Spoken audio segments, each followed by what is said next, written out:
الحمدللہ رب العالمین والصلاة والسلام علی المبعوث رحمۃ للعالمین سیدنا محمد وعلی آلہ واصحابہ اجمعین اما بعد رب اشرح لی صدری ویسر لی امری واحلل عقدۃ من لسانی یفقہوا قولی۔ آئیں قرآن سمجھیں شروع سے آخر تک، understand Quran from beginning to end. اس کا لیول 4 ہے، سبق نمبر 14 ہے، پارہ نمبر 22 ہے، اور اس بارے میں ہم انشاءاللہ آج صفحہ نمبر 6 سے لے کر صفحہ نمبر 10 تک ہم انشاءاللہ پڑھنے جا رہے ہیں، اور سورہ احزاب انشاءاللہ آج کے سبق میں ہم مکمل کریں گے۔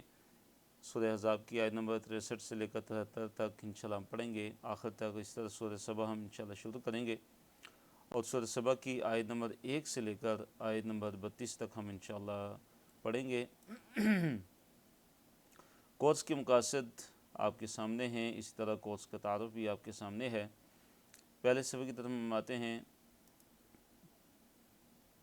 یہ صفحہ نمبر ہے 427 ہے، پارہ نمبر 12 ہے، اور اس میں جو آیات ہیں وہ 63 سے لے کر کتنی ہیں، 73 تک ہیں۔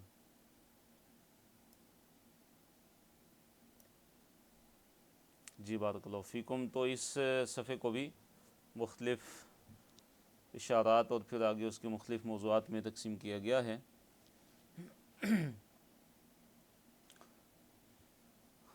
تو پہلے موضوع کی طرف ہم اشارے اس کے موضوع کی طرف ہم آتے ہیں۔ قیامت کا علم صرف اللہ تعالیٰ کے پاس ہے، کفار کے لیے ہمیشگی کے عذاب کی وعید ہے۔ تو اللہ تعالیٰ نے فرمایا، اعوذ باللہ من الشیطان الرجیم، یسألک الناس عن الساعة، یسألک، اے نبی صلی اللہ علیہ وسلم آپ سے سوال کرتے ہیں لوگ، عن الساعة، قیامت کے بارے میں۔ دیکھیے جو کفار مکہ تھے وہ نبی صلی اللہ علیہ وسلم سے قیامت کے بارے میں سوال کیا کرتے تھے کہ قیامت کب آئے گی، اور ان کا مقصد کوئی یہ نہیں ہوتا تھا کہ وہ قیامت کے آنے کی وہ تیاری کریں اور قیامت کے دن جو حساب کتاب ہونے والا ہے اس کے لیے کوئی محنت کریں، کوئی جد و جہد کریں، بلکہ وہ صرف اس لیے پوچھتے تھے، مذاق اڑانے کے لیے، اور اس تعجب کے طور پر پوچھتے تھے کہ یہ کیسے ہو سکتا ہے کہ دوبارہ ہم پیدا ہوں گے، دوبارہ ہم کھڑے کیے جائیں گے، قبروں سے دوبارہ ہم نکالے جائیں گے، اور اللہ تعالیٰ کے سامنے ہم دوبارہ یعنی پیدا ہو کر اللہ کے سامنے ہم کھڑے ہوں گے، میدان محشر ہوگا۔ تو یہ بات جو ہے ان کو بڑی عجیب لگتی تھی، تو اس لیے وہ گاہے بگاہے جو ہے مختلف موقعوں پہ نبی صلی اللہ علیہ وسلم سے گاہے بگاہے وہ سوال کرتے رہتے تھے قیامت کے بارے میں کہ قیامت کب آئے گی، اسی طرح یہ جو عذاب کا وعدہ یہ کب آنے والا ہے۔ تو اب اللہ تعالیٰ نے اس کا کیا جواب دیا، فرمایا قل، کہہ دیجئے، انما علمھا عند اللہ، کہ انما کس بات صرف اتنی ہے کہ علمھا، اس کا علم یعنی قیامت کا علم، عند اللہ، اللہ تعالیٰ کے پاس ہے۔ قیامت کا علم اللہ ہی کے پاس ہے، اللہ کے علاوہ کسی کے پاس نہیں ہے۔ وما یدریک، وما یدریک، اے نبی صلی اللہ علیہ وسلم کیا چیز آپ کو معلوم کرواتی ہے۔ دیکھیے ادرا یدری ہوتا ہے کسی کو کوئی چیز، کسی کے علم میں کوئی چیز لانا، ادرا یدری، اور درا یدری ہوتا ہے خود کسی چیز کا علم ہونا۔ تو ادرا یدری ادرا، یہ چیپٹر کون سا ہے، افعل یفعل، ارسل یرسل، کہ اے نبی صلی اللہ علیہ وسلم کیا چیز آپ کو معلوم کرواتی ہے، یعنی آپ کو کیا علم ہے کہ لعل الساعۃ، کہ شاید جو قیامت کی جو گھڑی ہے، تکون قریبا، وہ قریب ہی ہو، قیامت کی گھڑی کیا ہو، وہ قریب ہی ہو۔ اور حدیث میں ہے کہ نبی صلی اللہ علیہ وسلم نے فرمایا کہ بعثت انا والساعۃ کہاتین، کہ نبی صلی اللہ علیہ وسلم نے جو شہادت والی انگلی اور جو درمیانی انگلی ہے ان دونوں کو ایسے کر کے بتایا کہ میں اور قیامت اس طرح ہیں، یعنی مجھے ایسے مبعوث کیا گیا ہے کہ قیامت اور میرا ایسا تعلق ہے، یعنی کہ اتنی قربت ہے کہ جتنی قریب یہ دو انگلیاں ہیں، یعنی شہادت والی انگلی اور درمیان والی انگلی۔ تو اللہ تعالیٰ نے فرمایا کہ اے نبی صلی اللہ علیہ وسلم کیا آپ کو کیا علم کہ قیامت قریبی ہو، یعنی کہ قیامت کا جو وعدہ ہے وہ یقیناً آنے والا ہے، وہ قیامت کا جو وعدہ ہے وہ پورا ہو کر رہنے والا ہے، اور قیامت دور نہیں ہے بلکہ کیا ہے، قریب ہے، بہت زیادہ قریب ہے۔ جیسے کہ نبی صلی اللہ علیہ وسلم نے جو ہے وہ دیکھیے کتنا واضح کر دیا، ایسے اشارہ کر کے بتایا کہ میں اور قیامت اس طرح مجھے مبعوث کیا گیا ہے۔ ان اللہ لعن الکافرین، بے شک اللہ تعالیٰ نے لعنت کی ہے کافروں پہ، وأعد، اور ان کے لیے تیار کیا ہے کیا چیز، وأعد، اور تیار کی ہے ان کے لیے، لہم، ان کے لیے، سعیراً، بھڑکتی ہوئی آگ، یعنی اللہ تعالیٰ کی کافروں پہ لعنت ہے، یعنی وہ اللہ تعالیٰ کی رحمت سے دور ہیں اور اللہ تعالیٰ کی رحمت کے قریب نہیں ہیں۔ جبکہ دوسرے مقام پہ اللہ تعالیٰ نے فرمایا کہ اللہ تعالیٰ کی جو رحمت ہے وہ نیک لوگوں کے کیا ہے، قریب ہے، ان رحمت اللہ قریب من المحسنین، کہ بے شک اللہ تعالیٰ کی جو رحمت ہے وہ محسنین کے قریب ہے، جو اللہ تعالیٰ کے نیک بندے ہیں، جو احسان والے ہیں، جو احسان کرنے والے ہیں، تو وہ اللہ تعالیٰ کی رحمت ان کے قریب ہے۔ تو یہاں پہ اللہ تعالیٰ نے فرمایا کہ بے شک اللہ تعالیٰ نے کافروں پر لعنت کی ہے اور ان کے لیے سعیرہ، سعیرہ کسے کہتے ہیں، سعیر کہتے ہیں بھڑکتی ہوئی آگ، تو اللہ تعالیٰ نے ان کے لیے کون سی آگ تیار کی ہے، بھڑکتی ہوئی آگ اللہ تعالیٰ نے ان کے لیے تیار کی ہوئی ہے۔ اب وہ آگ میں کتنی دیر رہیں گے؟ فرمایا خالدین فیہا ابدا، خالدین، وہ ہمیشہ رہنے والے ہیں اس میں، فیہا، اس میں یعنی آگ میں، ابداً، ہمیشہ ہمیش کے لیے، ابد الآباد، ہمیشہ ہمیش کے لیے یہ کفار یہ جہنم کی آگ میں رہنے والے ہیں۔ لا یجدون، وہ نہیں پائیں گے، ولیا، کوئی ولی، کوئی دوست، ولا نصیرا، اور نہ ہی کوئی مددگار۔ اب نہ ہی قیامت کے دن ان کا کوئی دوست ہوگا، کوئی ولی ہوگا کہ جو ان کو چھڑا لے دوستی کی بنیاد پہ۔ دیکھیے بعض دفعہ یہ ہوتا ہے کہ کوئی کسی کا دوست ہے، دوستی کی بنیاد پہ اس کو چھڑا لیتا ہے۔ نصیرہ، مددگار، مراد کیا ہے کہ بعض دفعہ یہ ہوتا ہے کہ کوئی اتنا طاقتور ہوتا ہے کہ دوسرے کو زبردستی چھڑوا لیتا ہے، لیکن اللہ تعالیٰ کے آگے کوئی بھی ایسا نہیں ہے، نہ ہی کفار کے لیے ایسا کوئی ہوگا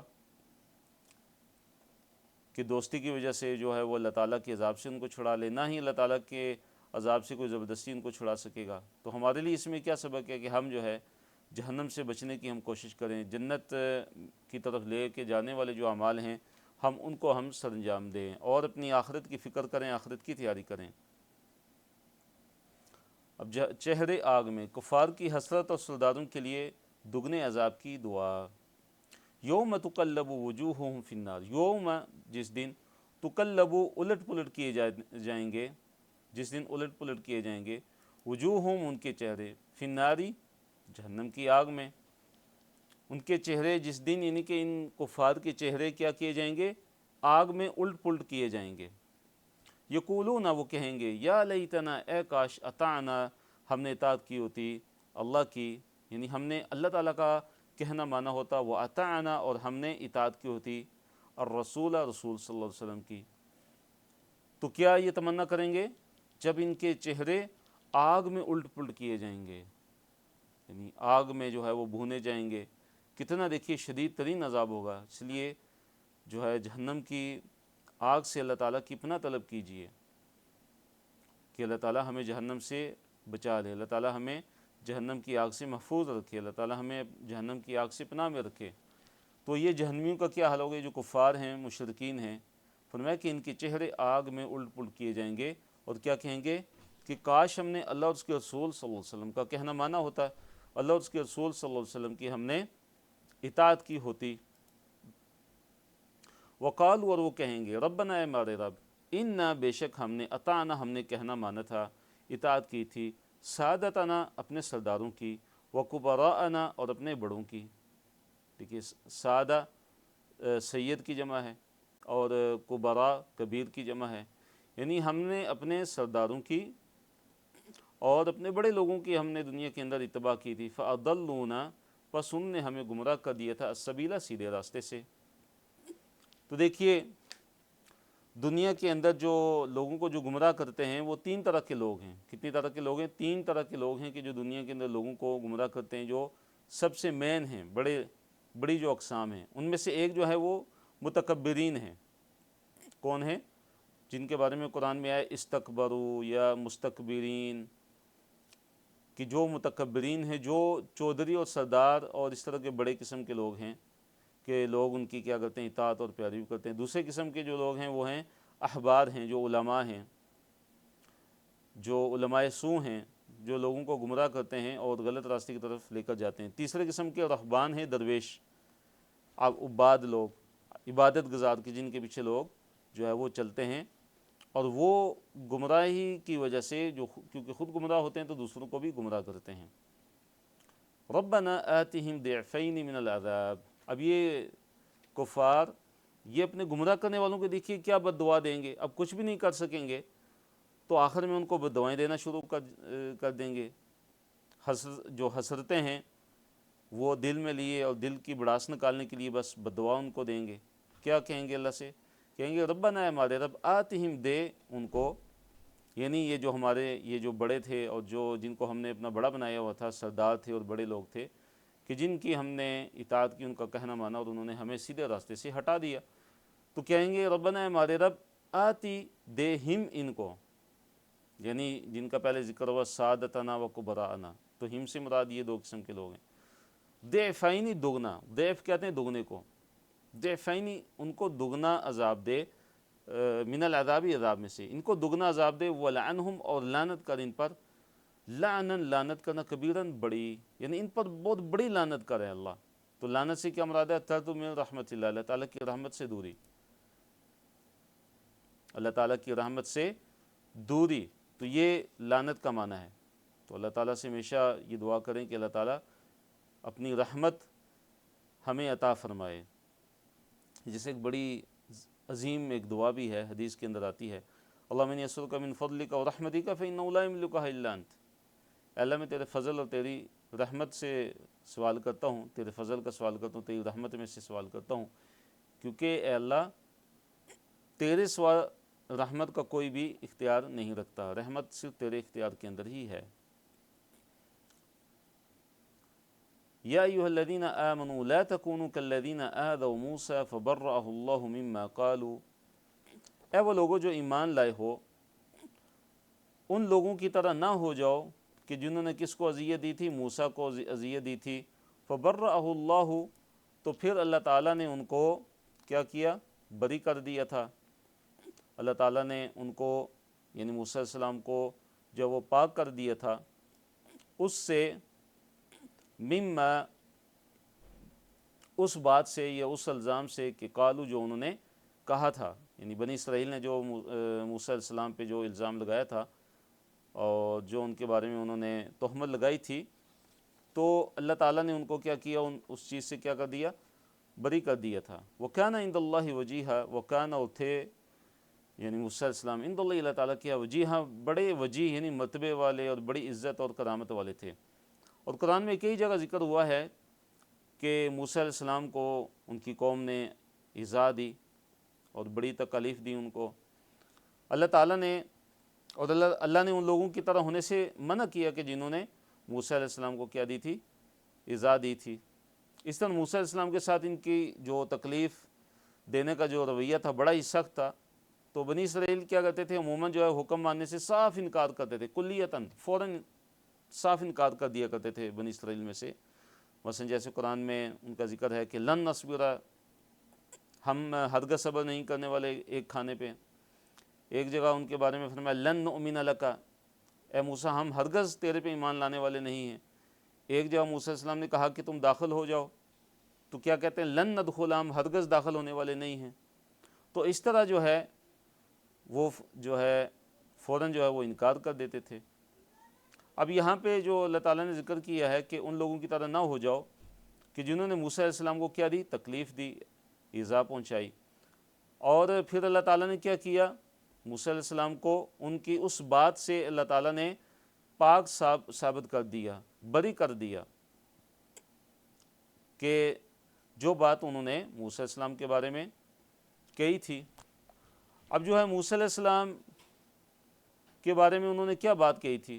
تفسیر کے اندر آتا ہے، حدیث کے اندر آتا ہے کہ موسیٰ علیہ السلام جو ہے بڑی حیا والے تھے اور بڑی شرم والے تھے۔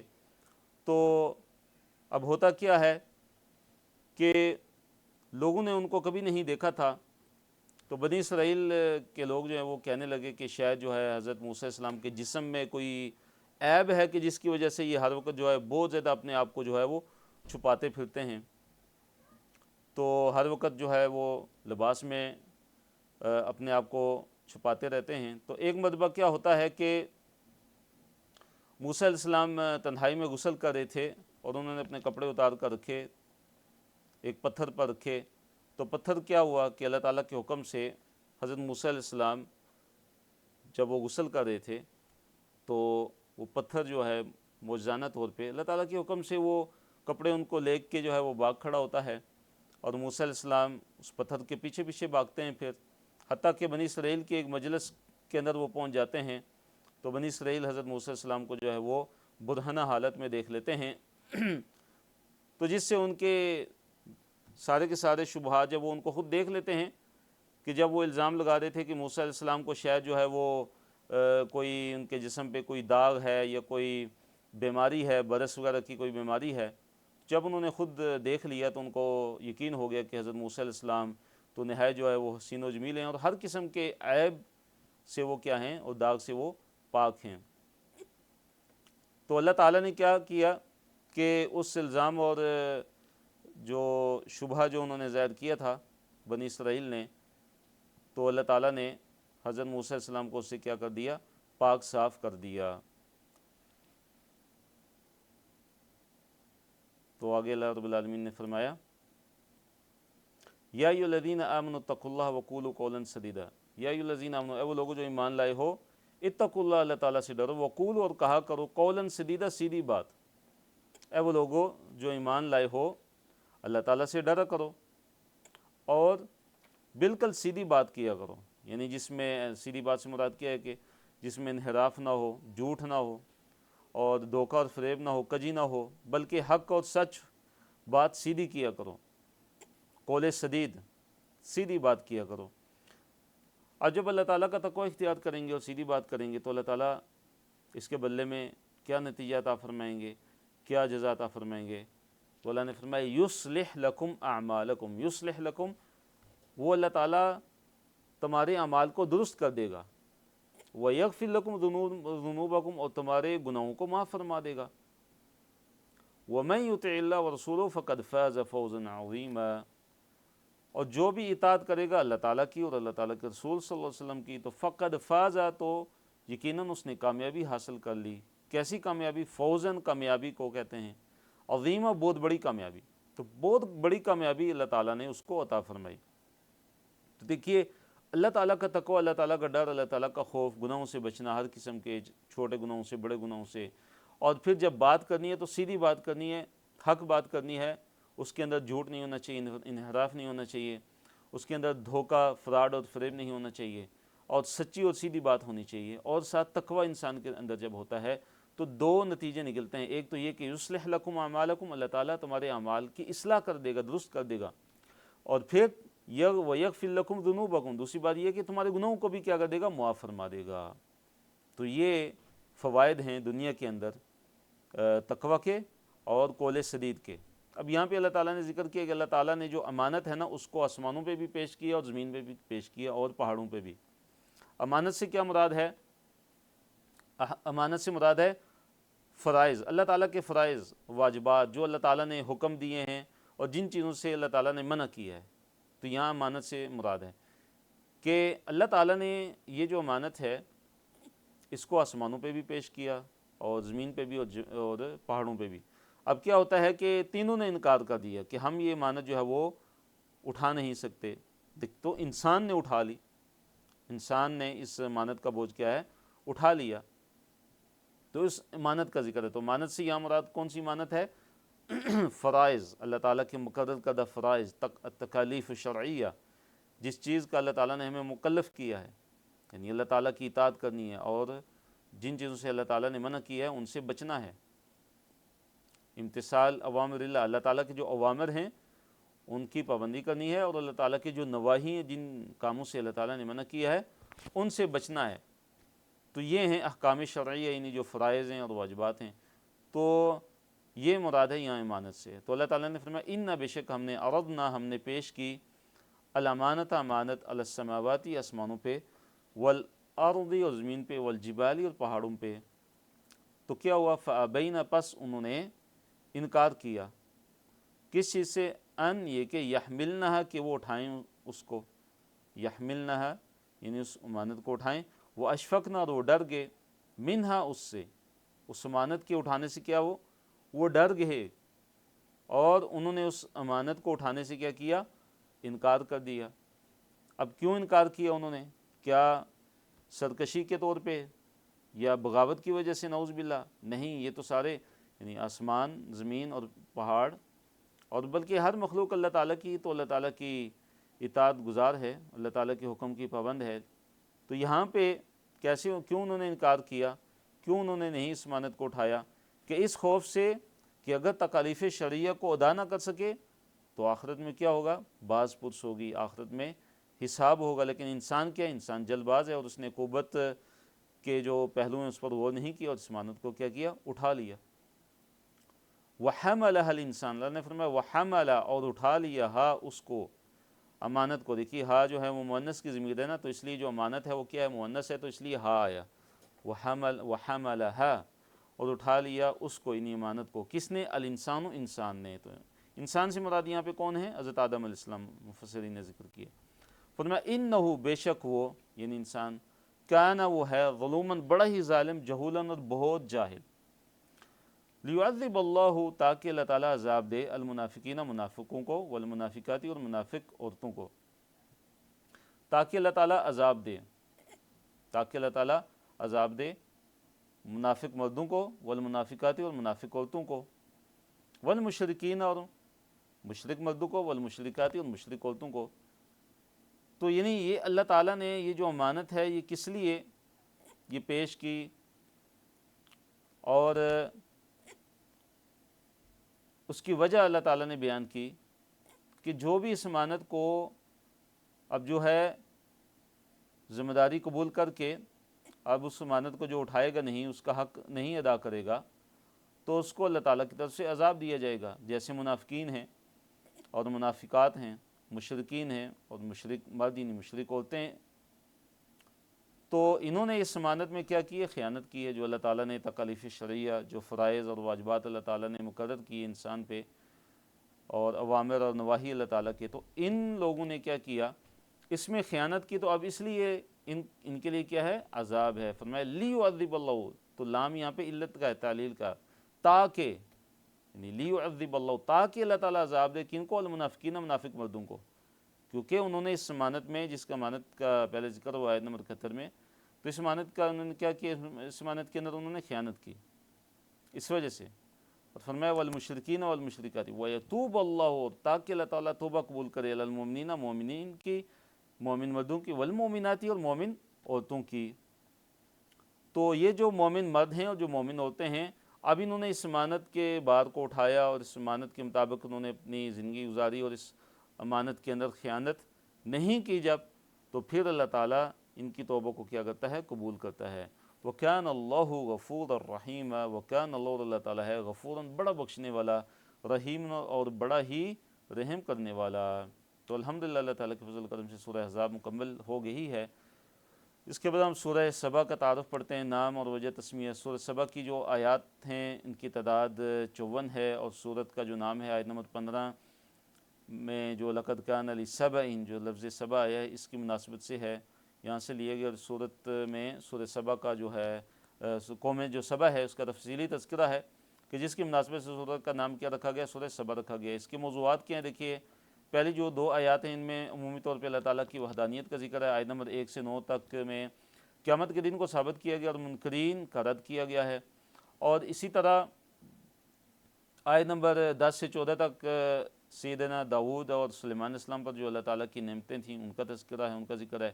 آیت نمبر 15 سے 21 میں قوم سبا اور جو سیل العرم ہے، جو سیلاب آیا تھا، بند توڑ سیلاب، زوردار جو سیلاب آیا تھا قوم سبا پہ، جس سے ان کے جو باغات تھے وہ تباہ و برباد ہو گئے تھے، تو اس کا تذکرہ۔ اس طرح آیت نمبر 22 سے 39 میں عمومی طور پر وحی پر ایمان لانے کا تذکرہ۔ آیت نمبر 22 سے 30 میں مشرکین کی قیامت کے دن کے حوالے سے جو شبہات ہیں ان کو ذکر کیا گیا ہے۔ آیت نمبر 31 تا 33 میں مشرکین کا قرآن کا انکار اور قرآن کے 2 گمراہ گروہوں کے درمیان مکالمے کو ذکر کیا گیا ہے۔ آیت نمبر 34 سے 35 میں جو مترفین ہیں ان کی طبیعت، جو خوشحال لوگ دنیا کے اندر ہوتے ہیں، مال و دولت والے کفار جو ایمان کے نعمت سے محروم ہوتے ہیں، ان کی طبیعت اور ان کا اپنے رسولوں کو جواب اس کا ذکر ہے۔ آیت نمبر 36 سے 39 میں اللہ تعالیٰ کی سنت اپنے بندوں کے بارے میں اس کا ذکر ہے۔ آیت نمبر 40 سے 54 میں قیامت کے دن پر ایمان لانے کا تذکرہ ہے۔ تو سورہ سبا ہم پڑھتے ہیں، اور یہاں پہ یہ بات ذہن نشین کا لیجئے کہ قرآن کی کچھ صورتیں ایسی ہیں کہ جن کی ابتدا الحمد سے ہوئی ہے، الحمدللہ سے ہوئی ہے۔ کس سے ہوئی ہے؟ حمد سے ہوئی ہے۔ تو کون کون سی صورتیں ہیں؟ ان میں سے اگر آپ کو معلوم ہیں تو چیٹ میں لکھ کے بتا سکتے ہیں، بارک اللہ فیکم، کہ کون کون سی صورتیں ہیں کہ جن کی ابتدا حمد سے ہوئی ہے، اللہ تعالیٰ کی تعریف سے ہوئی ہے۔ جی ماشاءاللہ، پہلا جواب آیا ہے سورہ کہف۔ بالکل سورہ کہف کی ابتدا اللہ تعالیٰ کی حمد سے ہوئی ہے۔ بالکل سورہ فاتحہ کی ابتدا۔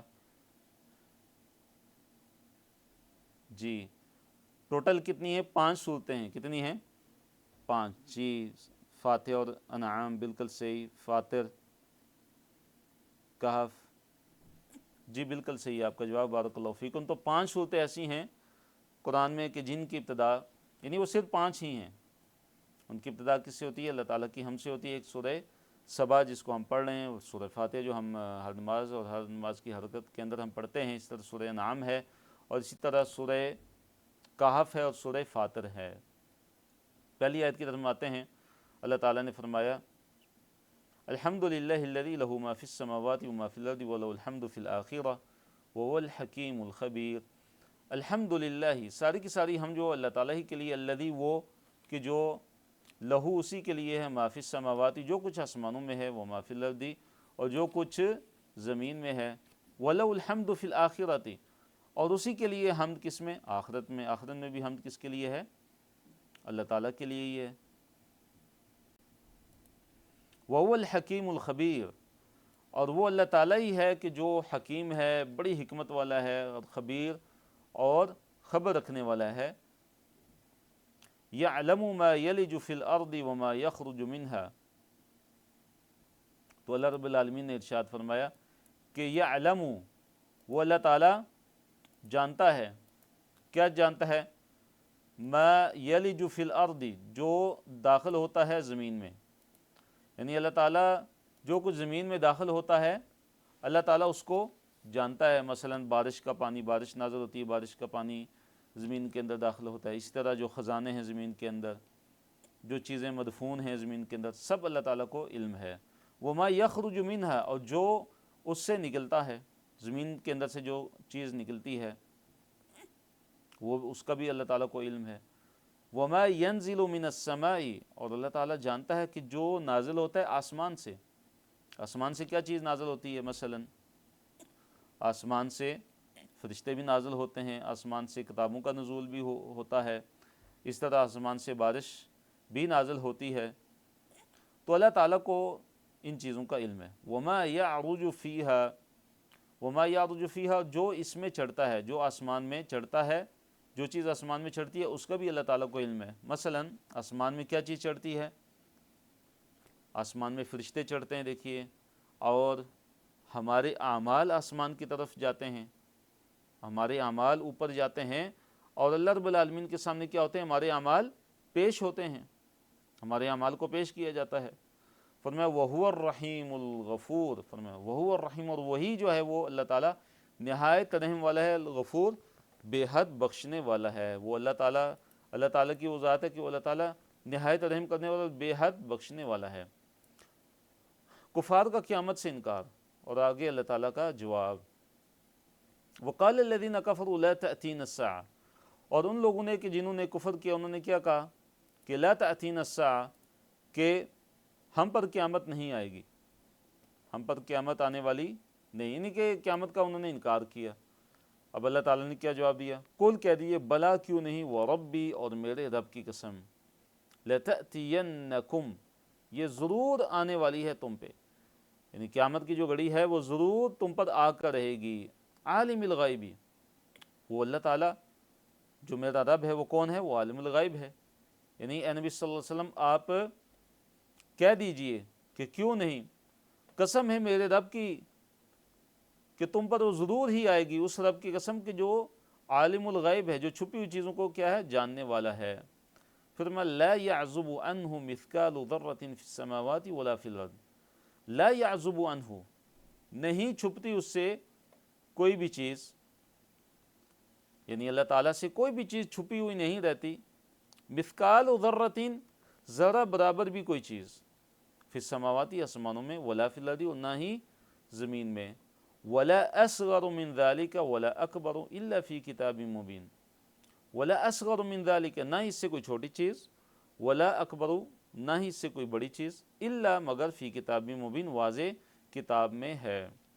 یعنی جو ذرہ ہے نا، یہاں پہ اللہ تعالیٰ نے دیکھیے ذرے کے برابر جو وزن کے برابر، جو ذرے کے وزن کے برابر بھی جو اگر کوئی چیز ہے تو وہ بھی اللہ تعالیٰ سے چھپی ہوئی نہیں رہتی، اور نہ ہی اس سے کوئی چھوٹی کوئی چیز ہے، یعنی ذرے سے بھی کوئی اگر چھوٹی اگر کوئی چیز ہے، اور نہ ہی اس سے کوئی بڑی ہے، مگر وہ واضح کتاب میں، یعنی لوح محفوظ کے اندر اس کا ذکر ہے، لوح محفوظ کے اندر وہ کیا ہے؟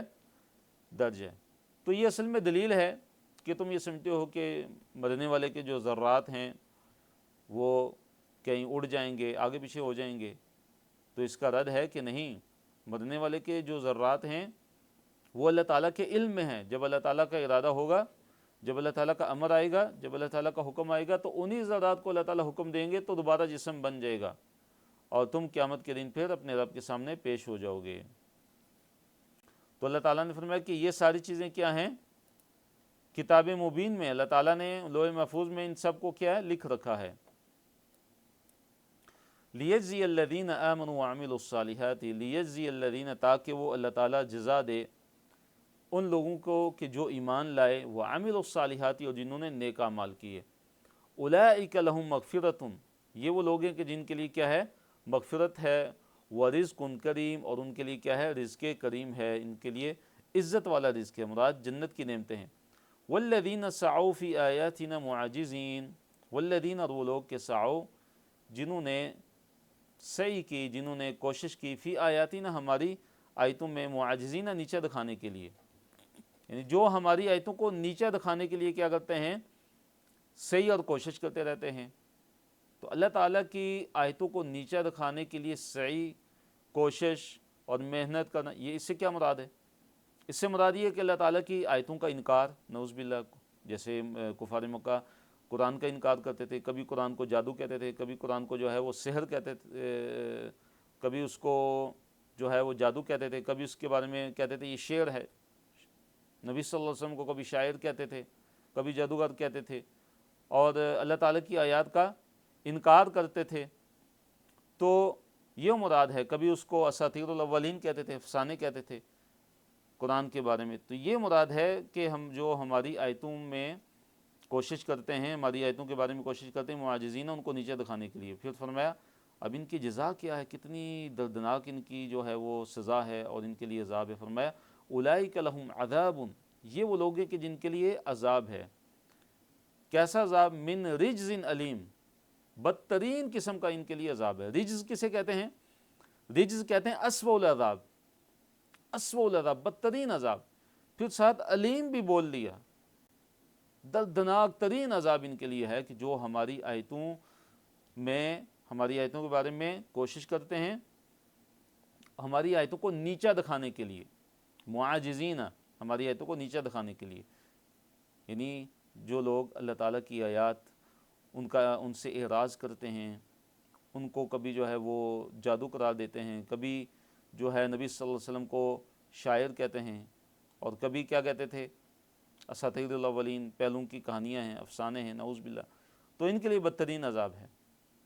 اب اس کے مقابلے میں جو اہل حق ہیں، اہل علم حق، جو حق کو پہچان لیتے ہیں اور جو اس کی گواہی دیتے ہیں، ان کی تعریف اللہ تعالیٰ نے بیان کی ہے، ان کی شہادت اور گواہی کو اللہ تعالیٰ نے ذکر کیا ہے کہ وہ لوگ کیا گواہی دیتے ہیں، وہ لوگ کیا کہتے ہیں کہ جو علم دیے گئے، جن کو اللہ تعالیٰ نے علم دیا، جیسے صحابہ کرام میں سے جو علماء تھے، اسی طرح یہودیوں کے جو علماء جو مسلمان ہو گئے تھے، جو ایمان لے آئے تھے، تو ان کا ذکر ہے یہاں پہ فرمایا وَيَرَى الَّذِينَ أُوتُوا الْعِلْمَ، وَيَرَى اور دیکھتے ہیں، الَّذِينَ وہ لوگ کہ اوتو جو دیے گئے، العلم علم، الذی اس چیز کو کہ جو انزل آپ کی طرف نازل کی گئی، انزل نازل کی گئی الیک آپ کی طرف، من ربک آپ کے رب کی طرف سے، هو الحق کہ وہی حق ہے، کہ وہ لوگ کہ جو علم دیے گئے، جن کو علم دیا گیا، وہ تو یہ دیکھتے ہیں، وہ یہ گواہی دیتے ہیں، وہ یہ کہتے ہیں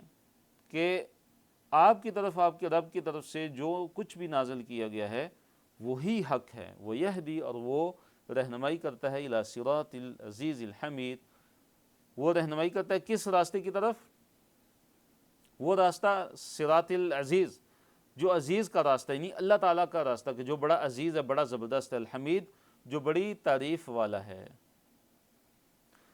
وقال الذین کفروا، اب کفار کا عقیدہ آخرت پر تعجب، کہ کفار کہتے تھے کہ ہم آپ کو ایک بندے کے بارے میں بتائیں کہ ایک ایسا بندہ بھی ہے کہ جو یہ تمہیں کہتا ہے کہ جب تم بالکل مٹی میں مل کے مٹی ہو جاؤ گے، ریزہ ریزہ ہو جاؤ گے، اور پھر تمہیں دوبارہ پیدا کیا جائے گا، اور کہتے تھے کہ یا تو اس نے اللہ تعالیٰ پہ جھوٹ باندھ لیا ہے، یا نعوذ باللہ یہ مجنون ہے۔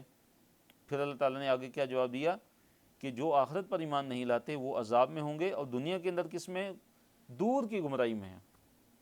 تو لفظی ترجمے کی طرف آتے ہیں، اس کے بعد جو ہے مختصر تفسیر اس کی، فرمایا وقال الذین، اور کہا ان لوگوں نے، کفروا جنہوں نے کفر کیا، حل کیا، ندلو ہم تمہیں بتائیں، ندلو ہم بتائیں، کم تمہیں کہ ہم بتائیں تمہیں، علی رجل ایک بندے کے بارے میں، یونبئکم، یونبئکم اصل میں کتنے لفظ ہیں دیکھیے، دو لفظ ہیں، یونبئ وہ بتاتا ہے، کم تمہیں وہ ایسا انسان ہے کہ تمہیں بتاتا ہے کہ اذا جب مزقتم، کہ جب تم ٹکڑے ٹکڑے کر دیے جاؤ گے، یعنی تم ریزہ ریزہ ہو جاؤ گے زمین کے اندر مرنے کے بعد، کل ممزقن پوری طرح ٹکڑے ٹکڑے ہو جانا، یعنی پوری طرح جب تم ریزہ ریزہ ہو جاؤ گے زمین کے اندر، انکم یقیناً تم لفی، یقیناً تم ہوگے، خلقن پیدائش جدیدن نئی، یعنی تم اثر نو پیدا کیے جاؤ گے۔ تو یہ کفار جو ہے تعجب کے طور پہ بھی کہتے تھے، مذاق کے طور پہ بھی کہتے تھے۔ تو اگلے صفحے کی طرف ہم آتے ہیں، صفحہ نمبر 429 ہے، پارہ نمبر 22، اور اس صفحے میں جو آیات ہیں ان کی تعداد 8 سے لے کر 14 تک ہے۔ بارک اللہ فیکم۔ اس صفحے کو بھی مختلف اشارات اور آگے اس کے مختلف موضوعات میں تقسیم کیا گیا ہے۔ پہلے اشارے اس کے موضوع کی طرف ہم آتے ہیں، تو اللہ تعالیٰ نے دیکھیے فرمایا افطرا علی اللہ کذبا، افطرا کیا گڑھ لیا ہے اس نے، اللہ اللہ تعالیٰ پہ، کذبا جھوٹ، کیا اس نے باندھا ہے اللہ تعالیٰ پر، جھوٹ باندھ لیا ہے، ام یا بھی جن، یہ ایسے کچھ جنون ہے، یعنی یہ مشرکین مکہ جو تھے یہ ان کا قول نقل کیا جا رہا ہے کہ یہ جو ہے آپس میں کیا باتیں کرتے تھے، کیا یہ الزام لگاتے تھے کہ یا تو اس نے اللہ تعالیٰ پر جھوٹ باندھا ہے، نعوذ باللہ والعیاذ باللہ، یا یہ اسے کچھ جنون جو ہے وہ لاحق ہے۔ بل الذین، بلکہ وہ لوگ کہ جنہوں نے، لا یؤمنون جو ایمان نہیں لاتے، بالآخرتی آخرت پر، فی العذاب وہ عذاب میں ہوں گے، والضلال البعید اور وہ دور کی گمراہی میں ہیں۔ آخرت میں تو وہ عذاب کے اندر ہوں گے، اور دنیا کے اندر وہ کیا ہیں؟ الضلال گمراہی، البعید بعید دور کی گمراہی۔ تو اللہ تعالیٰ نے ان کا جواب دیا ہے کہ یہ تو اصل میں آخرت پر ایمان لانے والے نہیں ہیں، یہ آخرت کے منکر ہیں، آخرت کا انکار کرنے والے ہیں۔ تو اب ان کا کیا ہے، ان کا حشر کیا ہونے والا ہے کہ آخرت میں اب ان کو عذاب ملنے والا ہے، اور دنیا کے اندر یہ بڑی کھلی اور دور کی گمراہی میں یہ ہیں۔ اللہ تعالیٰ کی قدرت کاملہ کا تنبیہی انداز میں بیان ہے یہاں پہ۔ اللہ تعالیٰ نے اپنی قدرت کی عظیم عظیم نشانیوں کا اللہ تعالیٰ نے اس آیت کے اندر اللہ تعالیٰ نے ذکر کیا ہے، آیت نمبر جو 9 ہے اس کے اندر، تو اللہ تعالیٰ نے فرمایا افلم یروا الی ما بین ایدیہم وما خلفہم من السماء والارض، کیا انہوں نے نہیں دیکھا، کیا انہوں نے نہیں دیکھا، کیا پس لم یروا، کیا نہیں دیکھا انہوں نے، افلم یروا سے مراد کیا ہے، پس کیا انہوں نے نہیں دیکھا، یعنی ان کفار نے، ان آخرت کے منکروں نے کس چیز کو نہیں دیکھا، الی ما بین ایدیہم، الی ما بین ایدیہم جو ان کے آگے ہے، وما خلفہم وہ جو ان کے پیچھے ہے، کیا انہوں نے نہیں دیکھا کہ جو ان کے آگے ہے جو ان کے پیچھے ہے، من السماء آسمان میں سے، والارض اور زمین میں سے، یعنی آسمان اور زمین جو آگے پیچھے ان کے ہے، یعنی جس طرف بھی وہ دیکھیں گے تو ان کو آسمان نظر آئے گا، جہاں بھی وہ دیکھیں گے ان کو زمین ضرور نظر آئے گی، چاہے آگے دیکھیں چاہے پیچھے دیکھیں، جو ہے چاہے دائیں دیکھیں چاہے بائیں دیکھیں۔ تو کیا انہوں نے اللہ تعالیٰ کی ان عظیم مخلوقات کی طرف جو ہے وہ توجہ نہیں کی؟ کیا انہوں نے ان میں غور و فکر نہیں کیا؟ کیا انہوں نے ان مخلوقات کو نہیں دیکھا کہ یہ غور و فکر کرتے، تدبر کرتے اور اپنے رب کو پہچان لیتے، اور یہ سوچتے اور استدلال کرتے کہ جب اللہ تعالیٰ اتنی بڑی یہ مخلوق، اتنی بڑی کائنات جب اللہ تعالیٰ پیدا کر سکتا ہے تو ایک حقیر سے انسان کو کیا دوبارہ اللہ تعالیٰ اس کو پیدا کرنا کیا اللہ تعالیٰ کے لیے مشکل ہے؟ نہیں۔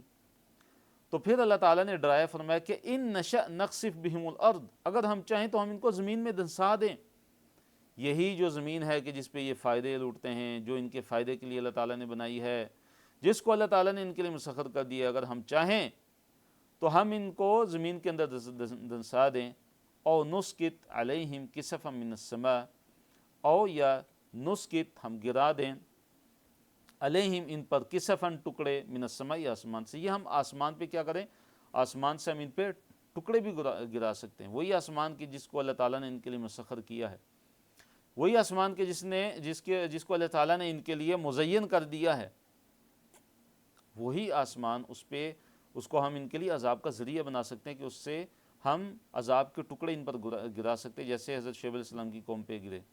ان فی ذالک، بے شک اس میں لآیۃ، یقیناً نشانی ہے، یعنی ان چیزوں میں اللہ تعالیٰ کی طرف سے کیا نشانی ہے، لکل عبد منیب، ہر اس عبد کے لیے، ہر اس بندے کے لیے، منیب جو رجوع کرنے والا ہے توبہ کے ساتھ، جو توبہ کے ساتھ اللہ تعالیٰ کی طرف کیا کرنے والا ہے، رجوع کرنے والا ہے۔ وَلَقَدْ آتَيْنَا دَاوُودَ مِنَّا فَضْلًا، یہاں پہ اللہ تعالیٰ نے حضرت داؤد علیہ السلام کا تذکرہ کیا کہ اللہ تعالیٰ نے داؤد علیہ السلام پہ بڑا فضل کیا تھا، اللہ تعالیٰ نے ان کو خوبصورت آواز عطا فرمائی تھی، لوہے کو اللہ تعالیٰ نے ان کے لیے نرم کر دیا تھا، اور اسی طرح جو ہے جو پہاڑ تھے اور اسی طرح پرندے تھے وہ حضرت داؤد علیہ السلام کے ساتھ جو ہے وہ تلاوت اور تسبیح کو دہراتے تھے، اور اللہ تعالیٰ کی تسبیح بیان کرتے تھے حضرت داؤد علیہ السلام کے ساتھ۔ تو داؤد علیہ السلام جب تسبیح کرتے تو پہاڑ بھی جو ہے وہ تسبیح کرنے میں مصروف ہو جاتے تھے، اسی طرح جو پرندے ہیں وہ بھی۔ تو اللہ تعالیٰ نے فرمایا وَلَقَدْ آتَيْنَا دَاوُودَ، وَلَقَدْ اور بلا شبہ یقیناً، آتَيْنَا ہم نے عطا کیا داؤد علیہ السلام کو، منا اپنی طرف سے، فضلاً فضل، ہم نے داؤد علیہ السلام کو اپنی طرف سے بڑا ہی جو ہے وہ فضل عطا فرمایا تھا۔ تو یہاں پہ اللہ تعالیٰ نے فرمایا کہ یا جبالو، اے پہاڑو، اوبی معہ،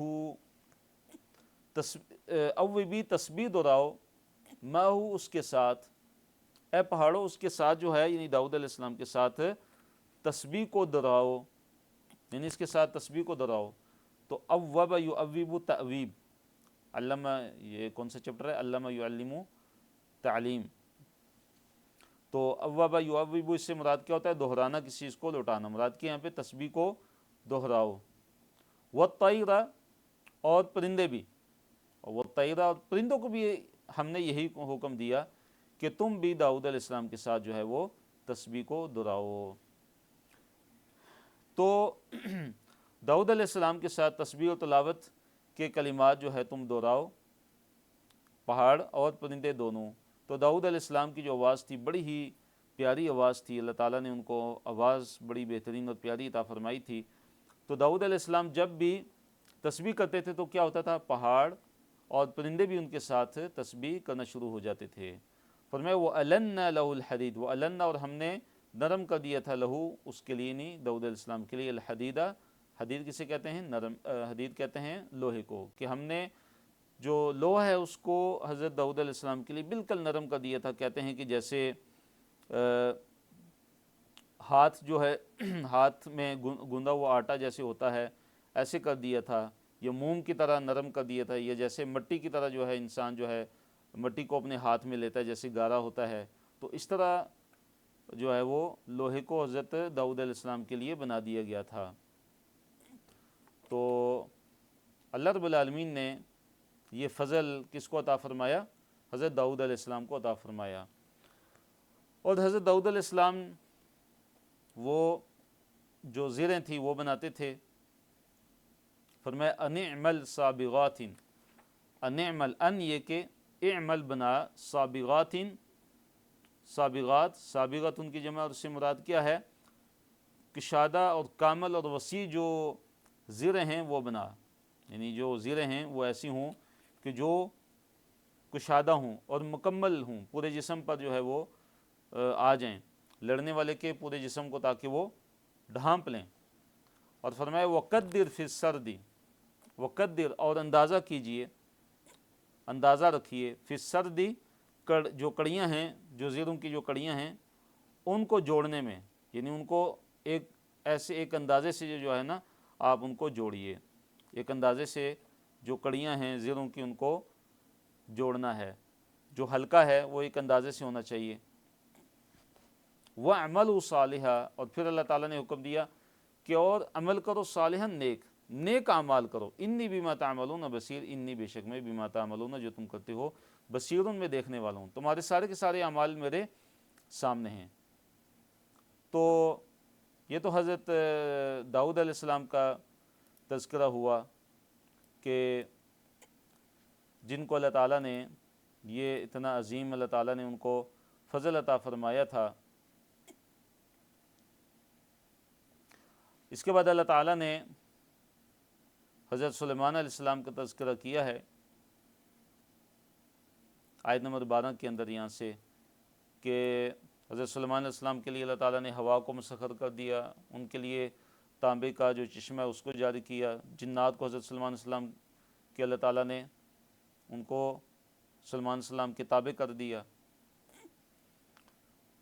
تو اللہ نے فرمایا سورہ سبا اور آیت نمبر 12 کے اندر فرمایا وَلِسُلَيْمَانَ الرِّيحَ، اور سلیمان کے لیے ہم نے الرِّيحَ جو ہوا ہے اس کو ہم نے کیا کر دیا تھا، ان کے لیے مسخر کر دیا تھا۔ سلیمان علیہ السلام کے لیے ہم نے ریح کس کو کہتے ہیں؟ ہوا کو کہتے ہیں۔ تو ہوا کو ہم نے سلیمان علیہ السلام کے لیے مسخر کر دیا تھا۔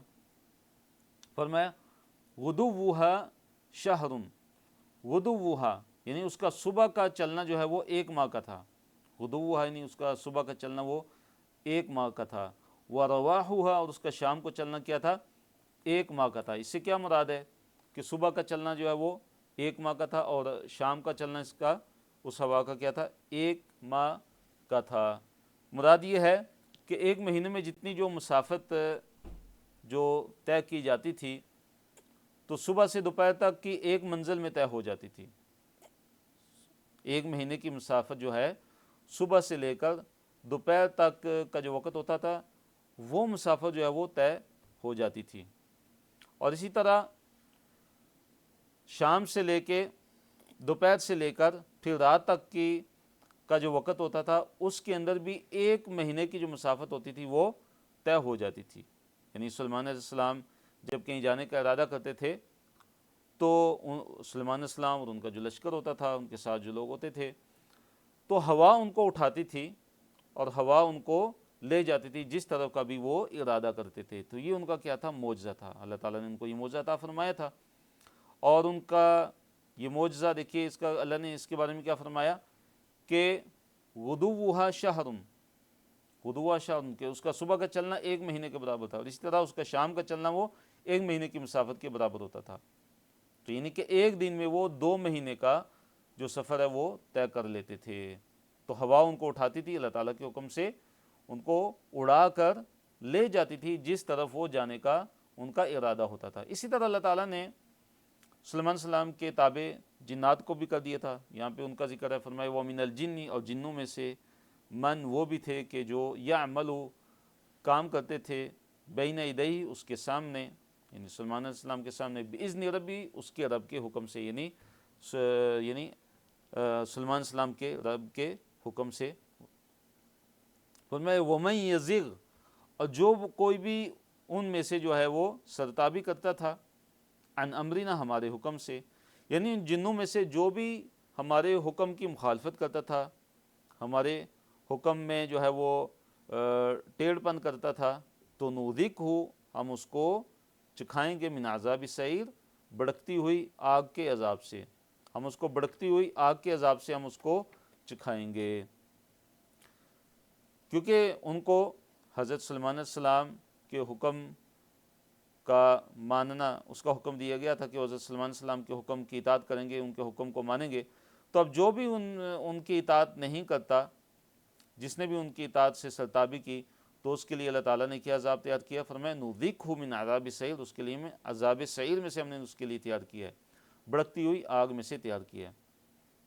اب یہاں پہ اللہ تعالیٰ نے ذکر کیا کہ جو جنات تھے جن کو اللہ تعالیٰ نے حضرت سلیمان علیہ السلام کے تابع کیا تھا، ان کے لیے مسخر کر دیا تھا، وہ کیا کرتے تھے، وہ کیا بناتے تھے؟ فرمایا یعملون لہ ما یشاء، یعملون وہ بناتے تھے، یعملون وہ بناتے تھے، لہو اس کے لیے یعنی سلیمان علیہ السلام کے لیے، ما یشاء جو وہ چاہتے تھے یعنی سلیمان علیہ السلام، تو وہ کیا بناتے تھے ان کے لیے؟ من محاریب، محاریم محراب کی جمع مراد کے بلند محلات، بڑے بڑے محلات، جیسے مثلاً اس میں مفسرین نے ذکر کیا ہے کہ مساجد بھی اسی میں آ جاتی ہیں، اور اسی طرح اس کے اندر جو معبد تھے، عبادت خانے تھے، وہ بھی اس میں آ جاتے ہیں، بڑی بڑی عمارتیں بھی اسی کے اندر آ جاتی ہیں۔ وتماثیل اور مجسمے، وہ یہ جو شیاطین جن کو اللہ تعالیٰ نے سلیمان علیہ السلام کے قابو میں کیا ہوا تھا، تابع کیا ہوا تھا، تو وہ تماثیل بھی بناتے تھے ان کے لیے۔ تماثیل تمثال کی جمع ہے، تو مفسرین نے ذکر کیا کہ وہ غیر حیوان کے ہوتے تھے، یعنی کہ جو زیرو جو چیزیں ان کے نہیں یہ مجسمے ہوتے تھے، بلکہ دوسرے مجسمے ہوتے تھے۔ وجفان اور پھر اللہ تعالیٰ نے فرمایا وجفان اور لگن، کل جوابی جو ہے ہوزوں کی طرح، یعنی اتنے بڑے بڑے ان کے وہ لگن بناتے تھے ان کے لیے کہ جو بڑے جیسے پانی کے جو حوض ہوتے ہیں اتنے بڑے بڑے ان کے لیے وہ لگن بناتے تھے۔ وہ قدور ان راسیات، قدور قدر ان کی جمع ہے، قدر کہتے ہیں دیگ کو، وہ راسیات ایک جگہ جمی ہوئی، یعنی ایک جگہ جمی بڑی بڑی دیگیں ان کے لیے کیا وہ بناتے تھے، اور کہتے ہیں کہ پہاڑوں سے تراش کر وہ بناتے تھے ان کو۔ اعملوا عمل کرو آل داؤد اے آل داؤد، شکراً شکر کرنے کے لیے، اعملوا آل داؤد شکرا شکر گزاری کے طور پر تم کیا کرو، نیک اعمال کرو، وقلیل من عبادی الشکور، اور پھر ساتھ اللہ تعالیٰ نے فرمایا کہ میرے بندوں میں سے بہت کم ہیں کہ جو شکر گزار ہیں۔ یہ ایک بہت بڑی حقیقت ہے جو قرآن نے بیان کی ہے کہ وقلیل من عبادی الشکور، اللہ تعالیٰ کے جو بندے ہیں اگر دیکھا جائے ان میں بہت ہی کم ایسے ہیں کہ جو اللہ تعالیٰ کا شکر ادا کرتے ہیں۔ اللہ تعالیٰ کا شکر ادا کرنے والے لوگ بڑے کم ہیں، اللہ تعالیٰ کے نیک جو بندے ہیں وہ بڑے کم ہیں۔ تو اللہ تعالیٰ سے دعا ہے کہ اللہ تعالیٰ ہمیں شکر گزاروں میں سے کر دے، اور اللہ تعالیٰ ہمیں بھی نیک وکاروں میں سے کر دے کہ جو اللہ تعالیٰ کی نعمتوں کا شکر ادا کرتے ہیں اور اللہ تعالیٰ کی نعمتوں کی ناشکری نہیں کرتے۔ فلما قضینا علیہ الموت ما دلهم علی موتہ الا دابۃ الارض تأکل من سأتہ۔ اب دیکھیے حضرت سلیمان علیہ السلام کی موت سے جن لا علم رہے، ان کو علم نہیں تھا، اور اس زمانے میں مشہور تھا کہ جو جنات ہیں وہ عالم الغیب ہیں، غیب جاننے والے ہیں، ان کو غیب کا علم ہے۔ تو اس چیز کا رد کرنے کے لیے، اس عقیدے کو باطل کرنے کے لیے اللہ تعالیٰ نے یہاں پہ ذکر کیا کہ کیسے جو ہے حضرت سلیمان علیہ السلام کی موت واقع ہوتی ہے اور جنات کو ان کی وفات کا علم ہی نہیں ہو پاتا۔ اور قرآن نے یہ عقیدہ بیان کیا ہے کہ جو علم غیب ہے وہ صرف اللہ رب العالمین کے پاس ہے، اللہ تعالیٰ کے علاوہ کوئی بھی عالم الغیب نہیں ہے۔ جیسے اللہ تعالیٰ نے دوسرے مقام پہ فرمایا، سورہ نمل میں ہم پڑھ رہے ہیں، فرمایا اللہ تعالیٰ نے کہ قُل لَا يَعْلَمُ مَن فِي السَّمَاوَاتِ وَالْأَرْضِ الْغَيْبَ إِلَّا اللَّهُ، اے نبی صلی اللہ علیہ وسلم آپ اعلان کر دیجئے کہ جو بھی آسمانوں میں ہے جو بھی زمین میں ہیں کوئی بھی غیب کا علم نہیں جانتا، الا اللہ، سوائے اللہ تعالیٰ کے۔ غیب کا جو علم ہے وہ صرف اور صرف اللہ رب العالمین کے پاس ہے، اللہ تعالیٰ کے علاوہ کوئی بھی غیب نہیں جانتا، اللہ کے علاوہ کسی کے پاس بھی غیب کا علم نہیں ہے۔ تو اللہ تعالیٰ نے فرمایا آیت نمبر 14 میں فرمایا فلما، پھر جب قضینا، ہم نے فیصلہ کیا علیہ اس پر، کس پر؟ یعنی حضرت سلیمان علیہ السلام پر۔ کس چیز کا ہم نے فیصلہ کیا؟ الموت، موت کا۔ یعنی جب ہم نے سلیمان علیہ السلام پہ، جب ہم نے موت کا جب ہم نے فیصلہ کیا، سلیمان علیہ السلام پہ ہم نے موت کا جب فیصلہ کیا، تو ما دلہم علی موتہ، ما دلہم نہیں پتہ دیا ان کو، یعنی ان جنات کو، علی موتہ ان کی موت پر، الا دابۃ الارض مگر زمین کے کیڑے نے۔ دابۃ الارض سے مراد کیا؟ زمین کا کیڑا مراد یہاں پہ دیمک ہے۔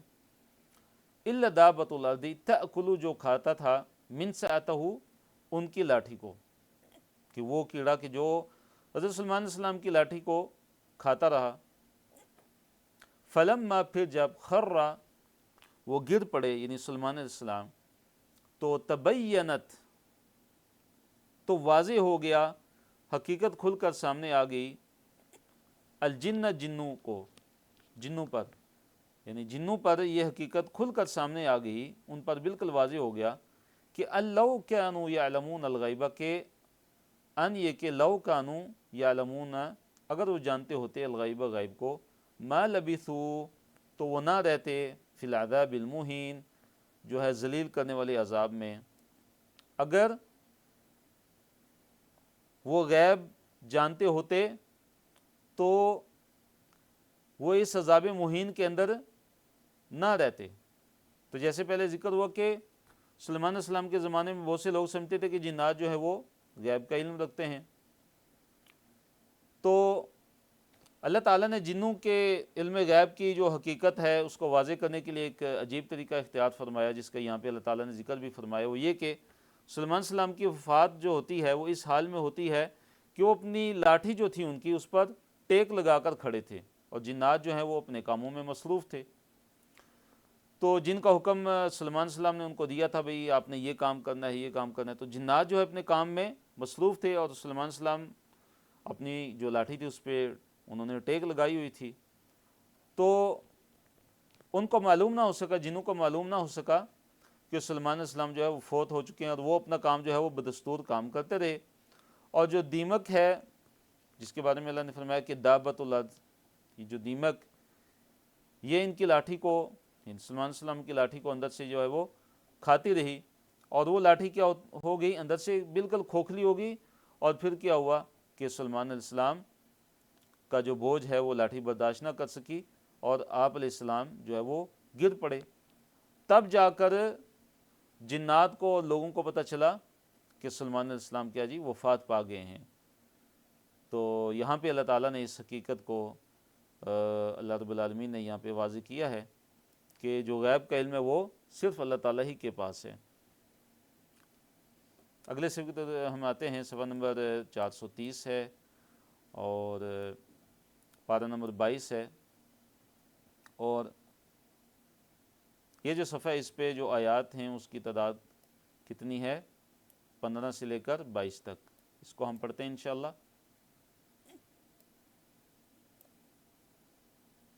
بارک اللہ فیکم۔ تو اس صفحے کو بھی مختلف موضوعات میں تقسیم کیا گیا ہے، اور مختلف اشارات، اور پھر آگے اس کے مختلف جو ہے وہ موضوعات میں اس صفحے کو اس کو تقسیم کیا گیا ہے۔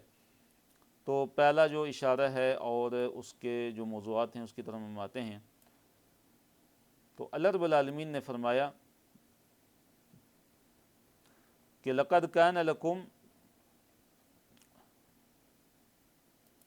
لقد کان لسبع فی مسکنہم آیہ، لقد کان لسبع فی مسکنہم آیہ جنتان عن یمین وشمال کلوا من رزق ربکم واشکروا لہ بلدۃ طیبۃ ورب غفور۔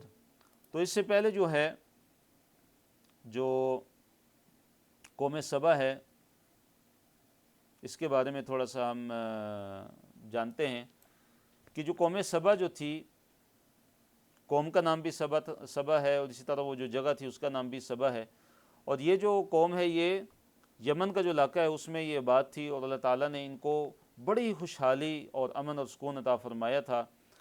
اور قرآن نے ان کے بارے میں کیا فرمایا کہ بلدۃ طیبۃ، پاکیزہ شہر ہے وہ رب غفور، اور بخشنے والا جو ہے وہ رب ہے۔ تو یہ اشارہ ہے ان کی جو مادی نعمتیں ہیں ان کی طرف جو اللہ تعالیٰ نے ان کو عطا فرمائی، اور روحانی جو نعمتیں ہیں۔ تو اللہ تعالیٰ نے یہ جو قوم سبا تھی، اب کیا ہوتا ہے کہ یہ جو ان کی بستی تھی، اس کے دائیں اور بائیں جانب جو ہے وہ دو عظیم و شان باغات کے جو ہے وہ سلسلے اللہ تعالیٰ نے پیدا کیے تھے، پھلوں کی کثرت تھی، اور کہتے ہیں کہ یہ باغات اتنے گنے تھے اور پھلوں سے لدے ہوتے تھے کہ اگر کوئی شخص سر پر جو ہے وہ ٹوکری رکھ کر وہاں سے گزرتا تو وہ جو ہے ٹوکری جو خود بخود گرتے ہوئے پھلوں سے کیا ہو جاتی تھی، بچ جاتی تھی۔ بڑا خوشگوار ان کا جو ہے وہ ماحول تھا، باغات کی وجہ سے وہاں کی جو فضا جو تھی بڑی ہی معتدل اور بڑی پاکیزہ فضا تھی۔ اب جو اہل سبا جو ہیں انہوں نے کیا کیا، زراعت اور پانی کے ذخیرے کے لیے انہوں نے ایک بڑا ہی جو ہے ایک عظیم و شان ایک بند جو ہے انہوں نے تعمیر کیا ہوا تھا، اس کو سد معرب کہا جاتا ہے۔ اور اس کا مقصد ان کا کیا تھا، اس اتنے بڑے جو بند ہے اس کو تعمیر کرنے کا، ڈیم کو تعمیر کرنے کا مقصد یہ تھا ان کا کہ یمن کا جو پہاڑی علاقہ تھا جہاں سے بارش کا پانی ضائع ہوتا تھا، تو انہوں نے پہاڑوں کے درمیان جو ہے ایک مضبوط دیوار بنا دی تاکہ سیلابی جو پانی ہوتا اس کو جو ہے وہاں پہ اس کو روکا جائے اور اس کو پھر زراعت کے لیے استعمال کیا جائے۔ ان کے ہاں جو ہے قوم سبا جو تھی، ان کے ہاں نظام میں آبپاشی جو تھا بڑا ہی زبردست تھا، بڑا ہی بہترین انہوں نے نظام آبپاشی اس کو بنایا ہوا تھا۔ اور وہ جو بڑا جو بند تھا اس میں پانی چھوڑنے کے لیے انہوں نے مختلف دروازے اور نالیاں بنائی ہوئی تھیں انہوں نے، کہ ان کے ذریعے وہ کیا کرتے تھے، پانی تقسیم کرتے تھے اور دور تک پھیلے ہوئے باغات کو وہ سیراب کرتے تھے۔ تو اب کیا تھا کہ اسی بند کی بدولت، یہ جو بند انہوں نے بنایا ہوا تھا، صحرا کے اندر انہوں نے جو ہے نخلستان قائم انہوں نے کیا ہوا تھا۔ اچھا، جو قوم سبا ہے انہوں نے کیا کیا، اللہ تعالیٰ کے ساتھ کفر کیا تھا، انہوں نے اللہ تعالیٰ کے رسولوں کے ساتھ انکار کیا انہوں نے۔ اور دوسری جو چیز تھی ان کے اندر وہ کیا تھی، اللہ تعالیٰ کی نعمتوں کی ناشکری تھی۔ اللہ تعالیٰ کی نعمتوں کی ناشکری کی انہوں نے، اور اللہ تعالیٰ کی آیات کا انہوں نے کیا کیا، انکار کیا، اور رسولوں کی انہوں نے کیا کی، تکذیب کی۔ اب ان کا عبرت ناک جو انجام ہے وہ کیا ہوتا ہے کہ جب ان کی سرکشی جب حد سے بڑھ گئی تو اللہ تعالیٰ نے زور کا سیلاب جو ہے نا، ایک زبردست قسم کا بند توڑ سیلاب اللہ تعالیٰ نے ان پر بھیجا، جو ان کا فخر بنا ہوا تھا۔ اس کو کہتے ہیں سد معارب۔ سد معارب جو تھا وہ ان کا فخر تھا۔ اب کیا ہوتا ہے کہ جب وہ زور کا سیلاب آتا ہے تو وہ بند کیا ہوتا ہے، وہ ٹوٹ جاتا ہے اور بڑی تباہی آتی ہے، اور کیا ہوتا ہے کہ اس کی وجہ سے ان کے جو سارے کے سارے جو باغات تھے، اسی طرح مکانات تھے جو بھی، اور نظام زندگی ان کا بالکل جو ہے وہ تہ بالا ہو گیا، تباہ و برباد ہو گیا۔ تو اللہ تعالیٰ نے ان کے لہلاتے باغات کی جگہ پہ ایسی جھاڑیاں اگا دیں کہ جن میں کڑوے پھل تھے، جو کے درخت تھے، اور تھوڑی سی جو ہے وہ بیریاں تھیں۔ تو یہ جب ان کے باغات جو ہے وہ تباہ ہوئے تو اس کے بعد جو وہاں سے جو باغات جو نکلے تو ان کے بارے میں ذکر کیا گیا قرآن کے اندر کہ وہ ایسی جھاڑیاں اگی وہاں پہ کہ جن میں بالکل کڑوے کسیلے جو ہے وہ پھل پیدا ہوئے، کچھ جو ہے وہ جو کے درخت تھے، اسی طرح تھوڑی سی جو ہے بیریوں کے جو درخت تھے۔ تو یہ ان کے اصل میں کفر اور ان کے شرک کی اللہ تعالیٰ کی طرف سے ان کو کیا تھی، سزا تھی۔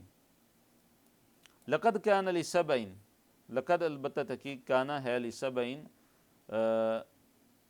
سبا کے لیے، قوم سبا کے لیے، فی مسکنہم ان کے جو مسکن تھے، ان کی جو رہائش تھی، ان کے رہنے کی جگہ تھی، آیتن ایک نشانی ہے، جنتان ان یمین و شمال۔ اللہ تعالیٰ نے فرمایا کہ دو جو ہے وہ باغات تھے، ان کے کیا تھے، دو باغات تھے، ان یمین دائیں جانب و شمالین اور بائیں جانب، کلوا من رزق ربکم، اللہ تعالیٰ نے فرمایا کھاؤ اپنے رب کے رزق میں سے، واشکروا لہ، اور اس کا شکر ادا کرو، بلدۃ طیبۃ، بلدۃ طیبۃ، پاکیزہ شہر ہے، بلدۃ طیبۃ، اللہ تعالیٰ نے فرمایا کہ پاکیزہ شہر ہے۔ تو پاکیزہ شہر کیوں کہا، کیونکہ اس میں باغوں کی بڑی کثرت تھی اور پھلوں کی بہت زیادہ فراوانی تھی۔ فرمایا ورب غفور، اور بے حد بخشنے والا جو ہے وہ رب ہے۔ تو اللہ نے فرمایا کہ بلا شبہ یقیناً سبا کے لیے ان کے رہنے کی جگہ میں ایک نشانی تھی، جو قوم سبا تھی ان کے لیے، ان کے رہنے میں، ان کا جو مسکن تھا، ان کے رہنے کی جو جگہ تھی، اس میں ایک بڑی نشانی تھی، ایک نشانی تھی۔ اور وہ نشانی کیا تھی کہ دائیں طرف اور بائیں طرف ان کے کیا تھے؟ 2 باغ تھے۔ پھر اللہ تعالیٰ نے ان کو حکم دیا کہ اپنے رب کے رزق میں سے کھاؤ اور اللہ تعالیٰ کا شکر بھی ادا کرو، لیکن انہوں نے کیا کیا؟ اللہ تعالیٰ کی ناشکری کی، اللہ تعالیٰ کی نعمتوں کا شکر ادا نہیں کیا۔ اور ساتھ اللہ تعالیٰ نے فرمایا کہ بلدۃ طیبۃ، بڑا پاکیزہ شہر ہے۔ یہ شہر کیا ہے؟ بڑا ہی پاکیزہ ہے۔ فَأَعْرَضُوا، انہوں نے اعراض کیا، انہوں نے نافرمانی کی، یعنی قوم سبا نے کیا کی؟ فَأَعْرَضُوا، انہوں نے اعراض کیا، انہوں نے نافرمانی کی۔ پھر اللہ تعالیٰ نے ان پہ عذاب کیا بھیجا، اس کا ذکر ہے، فرمایا فَأَرْسَلْنَا، پس بھیج دیا ہم نے، عَلَيْهِمْ، ان پر، سیل العرم، ہم نے ان پر کیا بھیجا؟ سیل العرم۔ سیل العرم سے کیا مراد ہے؟ زور کا سیلاب ہم نے ان پر بھیج دیا۔ اور وجہ کیا تھی؟ فَأَعْرَضُوا، انہوں نے کیا کیا تھا؟ انہوں نے اعراض کیا تھا، انہوں نے اللہ تعالیٰ کی آیات سے اعراض کیا، ایمان نہیں لائے، انہوں نے کفر کیا تھا۔ تو پھر اللہ تعالیٰ نے ان کے اعمال کے بدلے میں ان پر بھیجا کیا؟ سیل العرم، زوردار ایک سیلاب ان پہ بھیجا گیا۔ وَبَدَّلْنَاهُمْ بِجَنَّتَيْهِمْ، کیونکہ ان کے 2 باغات تھے، اب ان 2 باغات کو بدل کر، ان کو تباہ و برباد کر کے 2 باغات اور آتے ہیں، ان کا ذکر ہے، فرمایا وَبَدَّلْنَاهُمْ بِجَنَّتَيْهِمْ، اور بدل دیا ہم نے ان کے 2 باغوں کو، جنتین، 2 باغ ہم نے ان کو اور عطا فرما دیے، یعنی 2 باغات ہم نے ان کے بدل کر رکھ دیے، یعنی ان کو تہس نہس کر دیا، ان کو بالکل تباہ برباد کر دیا۔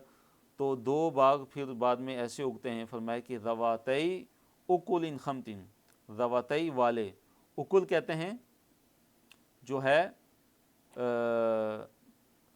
بدمزہ، خمطن بدمزہ پھلوں والے، اکل خمطن سے کیا مراد ہے؟ بدمزہ جو ہے نا وہ پھلوں والے، یعنی ان کا جو ٹیسٹ تھا وہ بڑا ہی خراب تھا، بڑے کڑوے اور کسیلے جو ہے وہ پھلوں والے جو ہے وہاں پہ وہ باغات وہاں پہ اگے۔ وہ اصلن، اور جہو کے درخت، کس کے درخت؟ جہو کے درخت۔ وہ شیئن، اور ایک کچھ شے، من صدرن، بیریوں میں سے، قلیلن، تھوڑی، اور کچھ تھوڑی سی بیریوں والے، کچھ تھوڑی سی کیا جی؟ بیریوں والے وہاں پہ درخت وہاں پہ کیا ہوتے ہیں؟ اگتے ہیں۔ یعنی کہ جب ان کے جو 2 باغات ہیں، جب ان کے وہ باغات جو ہے وہ تباہ و برباد ہو جاتے ہیں، تو اس کے بعد جو ان کے جو باغات ان کو عطا کیے جاتے ہیں، تو وہ کون سے ہوتے ہیں؟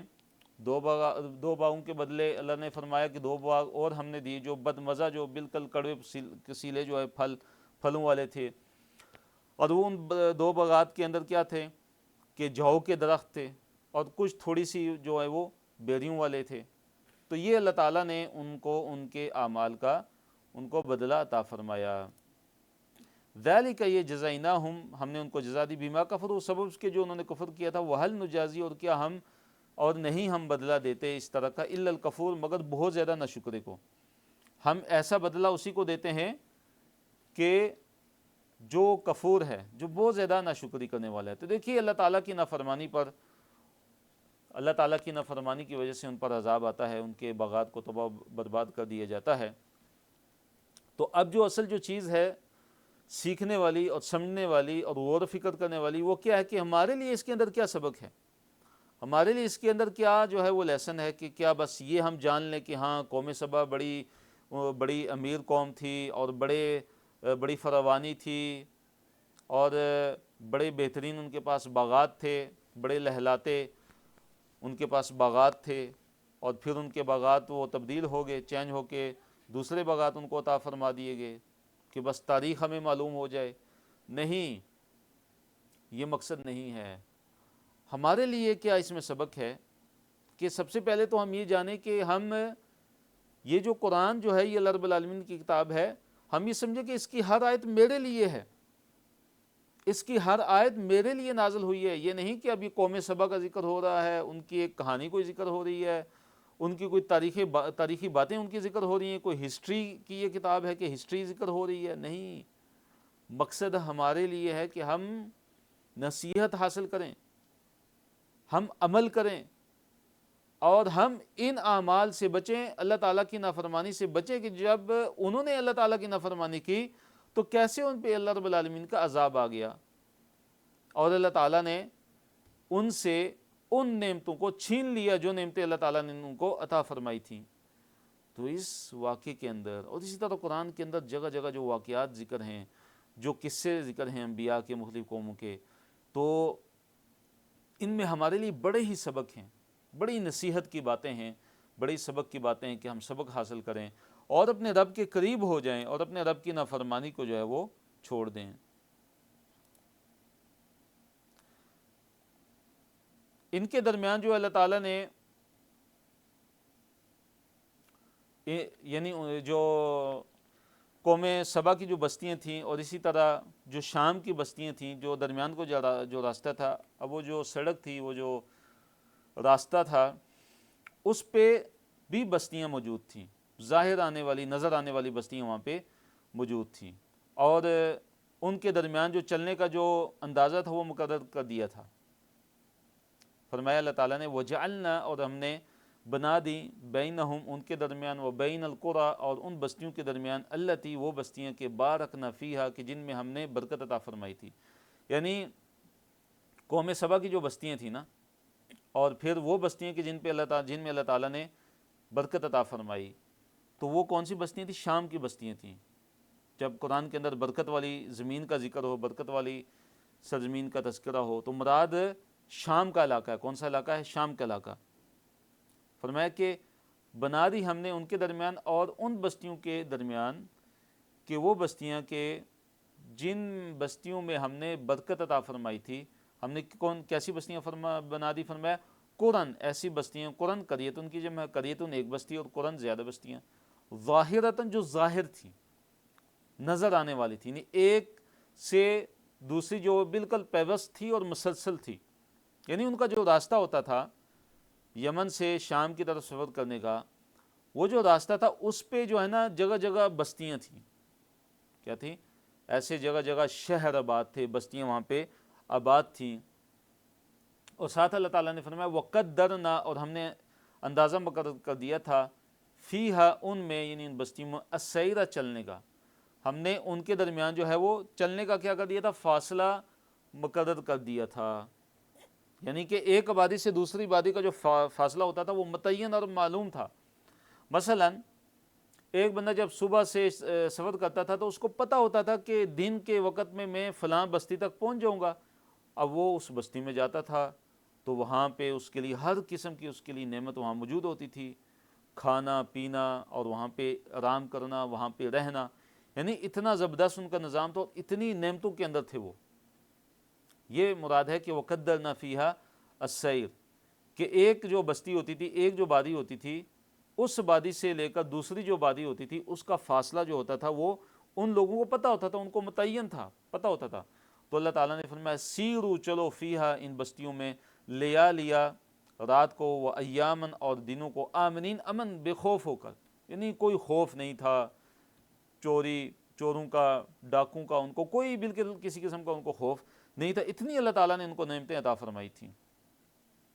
اب انہوں نے کیا کیا؟ اپنے لیے مشقت کی، انہوں نے دعا کی اپنے اوپر، بلکہ انہوں نے بد دعا کرنا شروع کر دی۔ فرمایا فقالوا، انہوں نے کہا ربنا، اے ہمارے رب، باعد، دوری پیدا کر دے، بین اسفارنا، ہمارے سفروں کے درمیان، وظلموا انفسهم، انہوں نے اپنے نفسوں پہ ظلم کیا، تو پھر اللہ تعالیٰ نے ان کو کیا عذاب دیا؟ فرمایا فجعلناہم احادیث، ہم نے بھی ان کو کہانیاں بنا دیا۔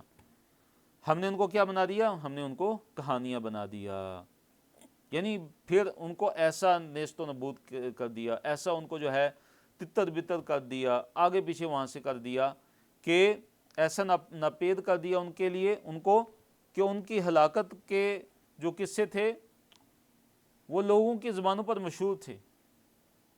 فرمایا ومزقناہم، اور ہم نے ان کو ٹکڑے ٹکڑے کر دیا تھا، کل ممزقن، بری طرح ٹکڑے ٹکڑے کر دینا، ہم نے ان کو متفرق کر دیا اور ان کو وہاں سے اس سرزمین سے نکال کر منتشر کر دیا، تتر بتر ہم نے ان کو کر دیا۔ ان فی ذالک، بے شک اس میں لآیات، ان کی بڑی نشانیاں ہیں لکل صبارن ہر صبر کرنے والے کے لیے، اور شکورن ہر شکر کرنے والے کے لیے، ہر بہت زیادہ صبر کرنے والے اور ہر بہت زیادہ شکر کرنے والے کے لیے اس میں بڑی ہی نشانیاں ہیں۔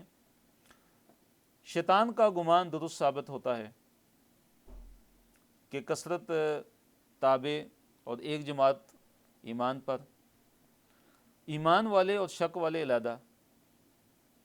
آیت نمبر 20 میں اللہ تعالیٰ نے فرمایا کہ وَلَقَدْ صَدَّقَ عَلَيْهِمْ إِبْلِيسُ ظَنَّهُ فَاتَّبَعُوهُ إِلَّا فَرِيقًا مِنَ الْمُؤْمِنِينَ۔ وَلَقَدْ اور بلا شبہ یقیناً، صدقہ سے کیا مراد ہے کہ سچ کر دکھایا، علیہم ان پر، ابلیس نے، ظنہ اپنا ظن، ابلیس نے اپنا گمان جو ہے ان لوگوں پہ سچ کر دیا۔ مراد کیا ہے کہ ابلیس جو ہے، ابلیس کا یہ گمان تھا کہ وہ بنی آدم کو کیا کرے گا، گمراہ کر دے گا اور وہ اس کی اطاعت کریں گے۔ اور یہاں بھی اللہ تعالیٰ نے دیکھیے ظن کا ذکر کیا ہے، یقین کا ذکر نہیں کیا، کہ ابلیس نے ان پر اپنا جو ہے گمان جو ہے اس کو سچا کر دکھایا۔ یعنی ابلیس کا بھی اس کو بھی یقین نہیں تھا، اس کو گمان تھا کہ میں جو ہے انسانوں کو گمراہ کر دوں گا، میں ان کے آگے سے بھی آؤں گا، پیچھے سے بھی آؤں گا، اوپر سے بھی آؤں گا، نیچے سے بھی آؤں گا، دائیں سے بھی آؤں گا اور بائیں سے بھی آؤں گا، اور میں انسانوں کو میں گمراہ کر کے رکھوں گا۔ تو یہ اس کا ظن تھا۔ اب کیا ہوا کہ اب لوگوں نے ابلیس کی پیروی شروع کر دی، اطاعت کی، اور جیسے ابلیس نے گمان کیا تھا ایسے ہی ہو گیا۔ لوگوں کی اکثریت، انسانوں کی اکثریت ابلیس کے پیچھے چل پڑی، شیطان کے پیچھے لگ پڑی، اور اپنے رب کو بھول گئی۔ جیسے اللہ نے فرمایا، ابھی ہم نے پڑھا ہے، وَقَلِيلٌ مِّنْ عِبَادِيَ الشُّكُورُ، کہ میرے شکر گزار بندے قلیل، بڑے ہی کم ہیں، میرے بندوں میں سے جو شکر کرنے والے وہ لوگ بڑے کم ہیں۔ فرمایا فَاتَّبَعُوهُ، پس انہوں نے اس کی پیروی کی، پس اتبعو یعنی انسانوں نے پیروی کی، اس کی، کس کی؟ ابلیس کی، شیطان کی۔ ہاں، ایک گروہ جو ہے اہل ایمان کا، اس نے ابلیس کی پیروی نہیں کی، الا مگر فریقاً، ایک گروہ، من المومنین، اہل ایمان میں سے، اہل ایمان میں سے ایک جو گروہ ہے، ایک ایسا فریق ہے کہ جو مخلصین کا جو گروہ ہے، جو اہل ایمان کا گروہ ہے، انہوں نے ابلیس کی پیروی نہیں کی، انہوں نے اس کی اتباع نہیں کی۔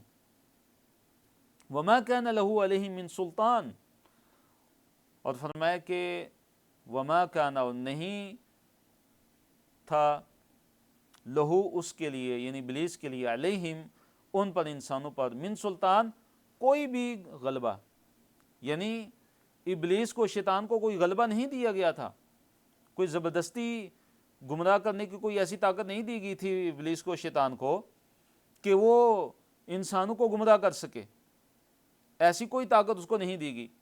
لیکن شیطان اب کرتا کیا ہے، وہ اپنا حربہ کیسے آزماتا ہے کہ وہ دعوت دیتا ہے گناہ کی، وہ گناہ کو انسان کے سامنے مزین کر کے پیش کرتا ہے، اور اس کے دل کے اندر وسوسے ڈالتا ہے۔ کبھی کس طرح مزین کرے گا، خوشنما بنا کر پیش کرے گا برے عمل کو، کبھی کس طرح اس کو خوشنما بنا کر انسان کے سامنے پیش کرے گا۔ تو اگر اللہ کی مدد نہ ہو اور اللہ تعالیٰ کی اگر توفیق نہ ہو، تو انسان کیا کرتا ہے کہ شیطان کے دل کے اندر ڈالے وسوسے، اور شیطان کی دی ہوئی دعوت کو کیا کر لیتا ہے، قبول کر لیتا ہے۔ لیکن یہاں پہ اللہ نے کیا حقیقت بیان فرمائی کہ وَمَا كَانَ لَهُ عَلَيْهِمْ مِنْ سُلطان، شیطان کو اللہ تعالیٰ نے کوئی سلطان، کوئی غلبہ نہیں دیا، وہ زبردستی کسی کو گمراہ نہیں کر سکتا، وہ صرف دعوت دیتا ہے، وسوسہ ڈالتا ہے، برائی کی دعوت دیتا ہے، اور برائی کو انسانوں کے سامنے کیا کرتا ہے، خوشنما بنا کر پیش کرتا ہے۔ فرمایا الا لنعلم من یؤمن بالآخرۃ، الا مگر یہ کہ لنعلم، تاکہ ہم جان لیں کہ من یؤمن بالآخرۃ، کہ کون جو ہے آخرت پر ایمان لانے والا ہے، کون آخرت پر ایمان رکھتا ہے، ممن اس میں سے، کہ جو ہوا وہ ہے، منہا اس سے، فی شکن شک میں، کہ ہم نے یہ جو ہے لوگوں کو جو آخرت پر ایمان لانے کی جو دعوت دی، اس کی جو علت ہے، اس کی جو وجہ ہے وہ کیا ہے، تاکہ ہم جان لیں کہ کون ہے کہ جو آخرت پر ایمان لانے والا ہے، ان میں سے کہ جو شک کرنے والے. مراد کیا کہ ابلیس کو اللہ تعالیٰ نے یہ جو اختیار دیا ہے، ابلیس کو، شیطان کو اللہ تعالیٰ نے جو اختیار دیا ہے، اس میں اللہ تعالیٰ کی یہ حکمت تھی کہ اللہ تعالیٰ جان لے کہ کون جو ہے وہ آخرت پر ایمان لانے والا ہے اور کون ہے کہ جو آخرت کے بارے میں، جو قیامت کے بارے میں شک کرنے والا ہے. وَرَبُّكَ، اور آپ کا رب، عَلَىٰ كُلِّ شَيْءٍ حفیظ، ہر چیز پر جو ہے وہ حفیظ، وہ نگہبان ہے، نگران ہے. قُلِ ادْعُوا الَّذِينَ زَعَمْتُم مِّن دُونِ اللَّهِ، کل کہہ دیجئے، ادعو پکارو، الذین، ان لوگوں کو، زعمتم کہ جن کے بارے میں تم گمان رکھتے ہو، من دون اللہ، اللہ تعالیٰ کے علاوہ، اللہ تعالیٰ کے علاوہ جن کے بارے میں تمہارا گمان ہے کہ وہ تمہارے معبود ہیں، کہ جن کی تم عبادت کرتے ہو، ان کو ذرا تم پکار کر تو دیکھو، تمہاری پکار کو جواب نہیں دے سکتے. ان مشرکین مخلوق میں اللہ تعالیٰ کو کوئی مددگار بھی نہیں ہے. فرمایا کہ لا یملکون مثقال ذرۃ فی السماوات، لا یملکون، وہ مالک نہیں ہے، مثقال ذرۃ، ایک ذرے کے وزن کے برابر بھی چیز کا، فی السماوات، آسمانوں میں، ولا فی الارض، اور نہ ہی زمین میں، وما لہم فیہما من شرک، اور نہ ہی ان کے لیے آسمانوں میں اور زمین میں کوئی حصہ ہے. ان مشرکین کے جو معبود ہیں، ان کا کوئی حصہ بھی نہیں ہے آسمانوں اور زمین میں، نہ ہی ایک ذرے برابر چیز کے یہ مالک ہیں. وما لہو منہم من ظہیر، وما لہو، اور نہیں ہے اس کا، یعنی اللہ تعالیٰ کا، منہم، ان میں سے، من ظہیر، کوئی بھی مددگار، یعنی ان مشرکین کے معبودوں میں سے اللہ تعالیٰ کا کوئی مددگار بھی نہیں ہے، اللہ تعالیٰ کی کوئی مدد کرنے والا بھی نہیں ہے، نہ ہی اللہ کا کوئی مددگار ہے ان میں سے، نہ ہی اللہ تعالیٰ کو کسی کی مدد چاہیے، کیونکہ اللہ تعالیٰ تو بے نیاز ہے. اللہ تعالیٰ کی قدرت کا تو یہ عالم ہے کہ انما امرہ اذا اراد شیئا ان یقول له کن فیکون، جب اللہ تعالیٰ کسی کام کا ارادہ کرتا ہے تو اللہ تعالیٰ کہتا ہے ہو جا، تو وہ کام ہو جاتا ہے، وہ چیز ہو جاتی ہے. تو الحمدللہ ہمارے 4 صفحات مکمل ہوتے ہیں. آخری صفحے کی ہم چلتے ہیں، صفحہ نمبر 431 سے پارہ نمبر 22 ہے، اور اس میں آیات کی جو تعداد ہے وہ 23 سے لے کر 32 تک ہے. اور اس صفحے کو بھی مختلف اشارات اور آگے اس کے جو موضوعات ہیں اس کے اندر تقسیم کیا گیا. یہاں پہ ایک حقیقت بیان کی گئی ہے، شفاعت کا جو عقیدہ ہے، جو کہ برحق ہے، لیکن شفاعت وہی کر سکے گا کہ جس کو اللہ تعالیٰ اجازت دیں گے، اور اسی کے حق میں ہوگی کہ جس کے لیے اللہ تعالیٰ اجازت دیں گے، جس کے لیے اللہ تعالیٰ راضی ہوں گے. فرمایا وَلَا تَنْفَعُ الشَّفَاعَةُ عِنْدَهُ، وَلَا تَنْفَعُ، اور نہیں نفع دیتی الشفاعت، شفاعت، عِنْدَهُ، اس کے ہاں، یعنی اللہ تعالیٰ کے ہاں. اللہ تعالیٰ کے ہاں شفاعت بھی کوئی نفع دے سکتی نہیں، الا لمن اذن لہ، الا مگر، لمن، اس کے لیے، کہ جو اذن، اجازت دے، لہو، اس کے لیے، الا لمن اذن لہ، مگر جس کے لیے وہ اجازت دے دے، اس کو شفاعت جو ہے وہ نفع دے گی. اور جس کے لیے اللہ تعالیٰ اجازت نہیں دیں گے اس کی کوئی شفاعت نہیں کر سکے گا. حتیٰ، یہاں تک کہ اذا فزع، یہاں تک کہ جب گھبراہٹ دور کر دی جاتی ہے، عن قلوبہم، ان کے دلوں سے، یہاں تک کہ جب ان کے دلوں سے گھبراہٹ کو دور کر دیا جاتا ہے، قالوا، وہ کہتے ہیں، ماذا، کیا، قالا، کہا، ربکم، تمہارے رب نے. یعنی فرشتے جب کہتے ہیں، یہ فرشتوں کا یہاں پہ تذکرہ ہو رہا ہے کہ یہاں تک کہ جب فرشتوں کے دلوں سے گھبراہٹ کو دور کر دیا جاتا ہے تو وہ ایک دوسرے کو کہتے ہیں، ماذا قال ربکم، تمہارے رب نے کیا کہا. قالوا، تو وہ کہتے ہیں، الحق، حق کہا، ہمارے رب نے تو کیا بولا، حق بولا، حق کہا. وہو العلی الکبیر، وہو، اور وہ، یعنی اللہ تعالیٰ، العلی، بلند ہے، الکبیر، بڑا ہے، اور وہ اللہ تعالیٰ ہی جو ہے وہ سب سے جو ہے وہ بلند ہے اور سب سے بڑا ہے. تو دیکھیے حدیث کے اندر اس کی تفسیر اس طرح بیان ہوئی ہے کہ جب اللہ رب العالمین کسی امر کے بارے میں کلام فرماتے ہیں، اللہ تعالیٰ وحی نازل فرماتے، تو آسمان پر جو موجود جو فرشتے ہوتے ہیں وہ ہیبت اور خوف سے کیا ہوتے ہیں، کانپنا شروع ہو جاتے ہیں.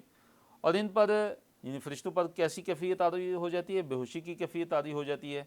اب جب ان کو ہوش جب آتا ہے تو وہ ایک دوسرے سے پوچھتے ہیں، تو عرش بردار جو فرشتے ہوتے ہیں وہ دوسرے فرشتوں کو اور وہ اپنے سے نیچے والے فرشتوں کو بتاتے ہیں، اور اس طرح خبر جو ہے پہلے آسمان کے فرشتوں تک پہنچ جاتی ہے.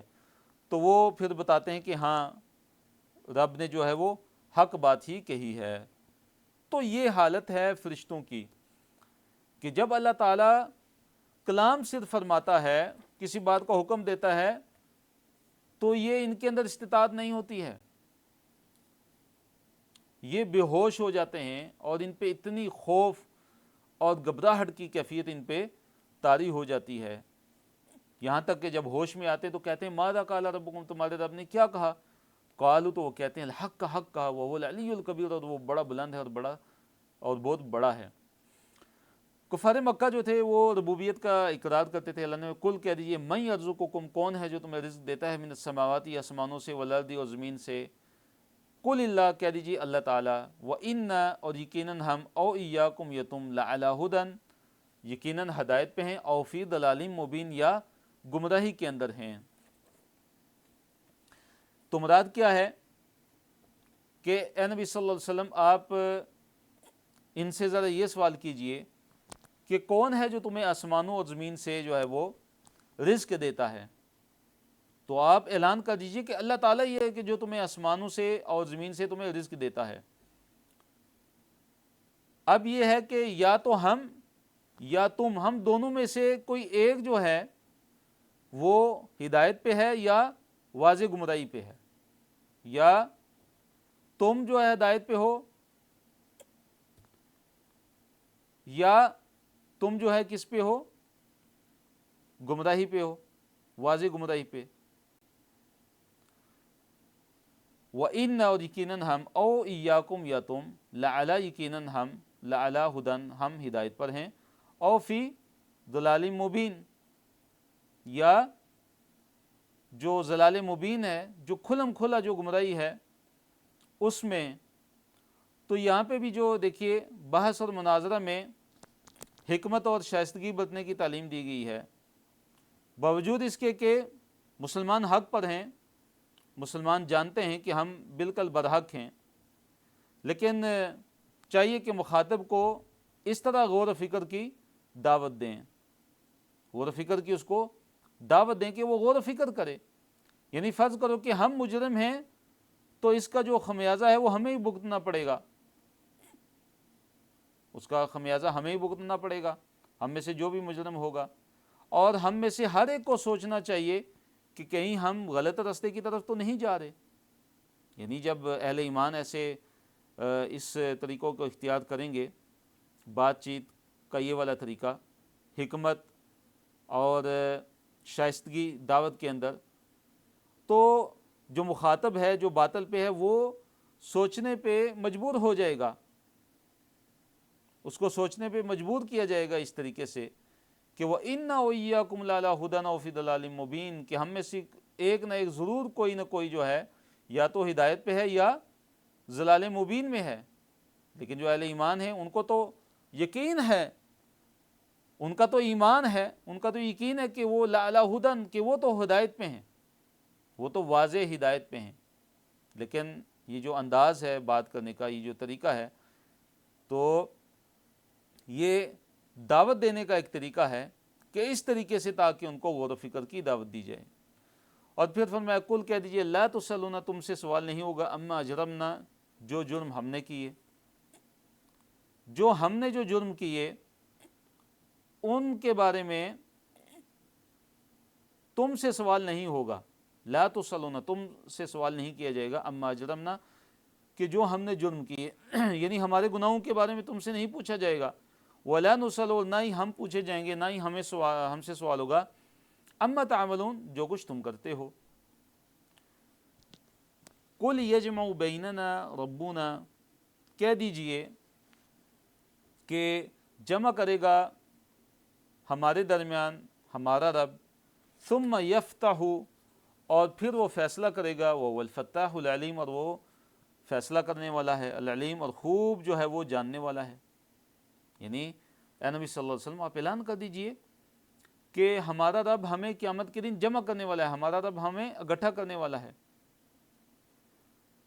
اور پھر وہ ہمارے درمیان حق کے ساتھ فیصلہ کرے گا، ثم، پھر یفتح، وہ فیصلہ کرے گا، بیننا، ہمارے درمیان، بالحق، کی حق کے ساتھ، پھر وہ ہمارا رب ہمارے درمیان حق کے ساتھ فیصلہ کرنے والا ہے، وہ الفتاح العلیم، اور وہ بڑا فیصلہ کرنے والا ہے، العلیم، اور خوب جو ہے وہ جاننے والا ہے۔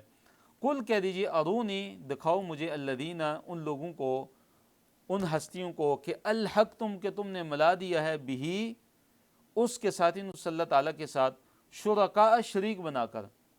تم مجھے وہ ہستیاں تو دکھاؤ کہ جنہیں تم نے اللہ تعالیٰ کا شریک بنا دیا ہے، تم نے ان کو اللہ تعالیٰ کا شریک بنا کر اللہ تعالیٰ کے ساتھ ان کو جوڑ دیا، اللہ تعالیٰ کے ساتھ ان کو ملا دیا ہے۔ تو فرمایا کلا، ہرگز نہیں، کلا، ہرگز نہیں، یعنی کہ اللہ تعالیٰ کو کوئی ہمسر نہیں ہے، اللہ تعالیٰ کو کوئی شریک نہیں ہے، بل هو اللہ العزیز الحکیم، بلکہ وہ اللہ تعالیٰ ہی ہے کہ جو عزیز و حکیم ہے، جو بڑا زبردست ہے اور بڑی حکمت والا ہے۔ نبی صلی اللہ علیہ وسلم کو اللہ تعالیٰ نے تمام انسانوں کے لیے بشیر، یعنی خوشخبری دینے والا، اور نذیر اور ڈرانے والا بنا کر بھیجا۔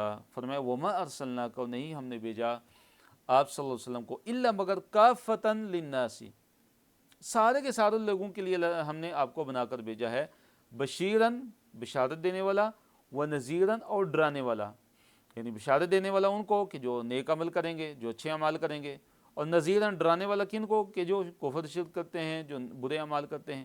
ولیکن، اور لیکن، اکثر الناس، لوگوں کی اکثریت، اکثر لوگ جو ہے، لا یعلمون، نہیں علم رکھتے، اکثر لوگ جو ہے وہ علم ہی نہیں رکھتے، ان کو علم نہیں ہے، وہ حقیقت کا ادراک نہیں رکھتے۔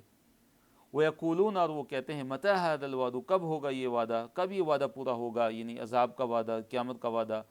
جیسے کئی دفعہ یہ پہلے بھی گزر چکا ہے کہ کفار مکہ جو ہے وہ نبی صلی اللہ علیہ وسلم سے بطور استہزاء اور مذاق کے قیامت کے بارے میں سوال کرتے تھے کہ یہ قیامت کب آنے والی ہے، یہ عذاب کا جو وعدہ آپ ہمیں دیتے ہیں یہ کب پورا ہوگا، ان کنتم صادقین، اگر تم سچے ہو تو بتاؤ یہ کب آئے گی قیامت۔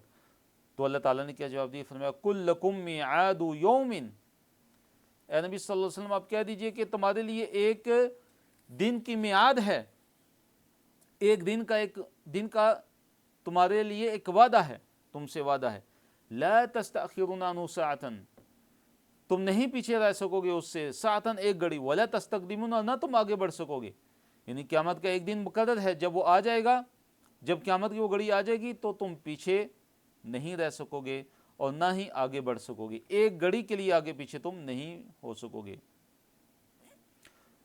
وقال الذین کفروا، اور کہا ان لوگوں نے جنہوں نے کفر کیا، لن نؤمن بہذا القرآن، ہم ہرگز اس قرآن پر ایمان نہیں لائیں گے، ولا بالذی بین یدیہ، اور نہ ہی اس پہ کہ جو اس سے پہلے ہے، یعنی پہلی کتابوں کا بھی انکار کیا، یعنی تورات کا، زبور کا، انجیل کا۔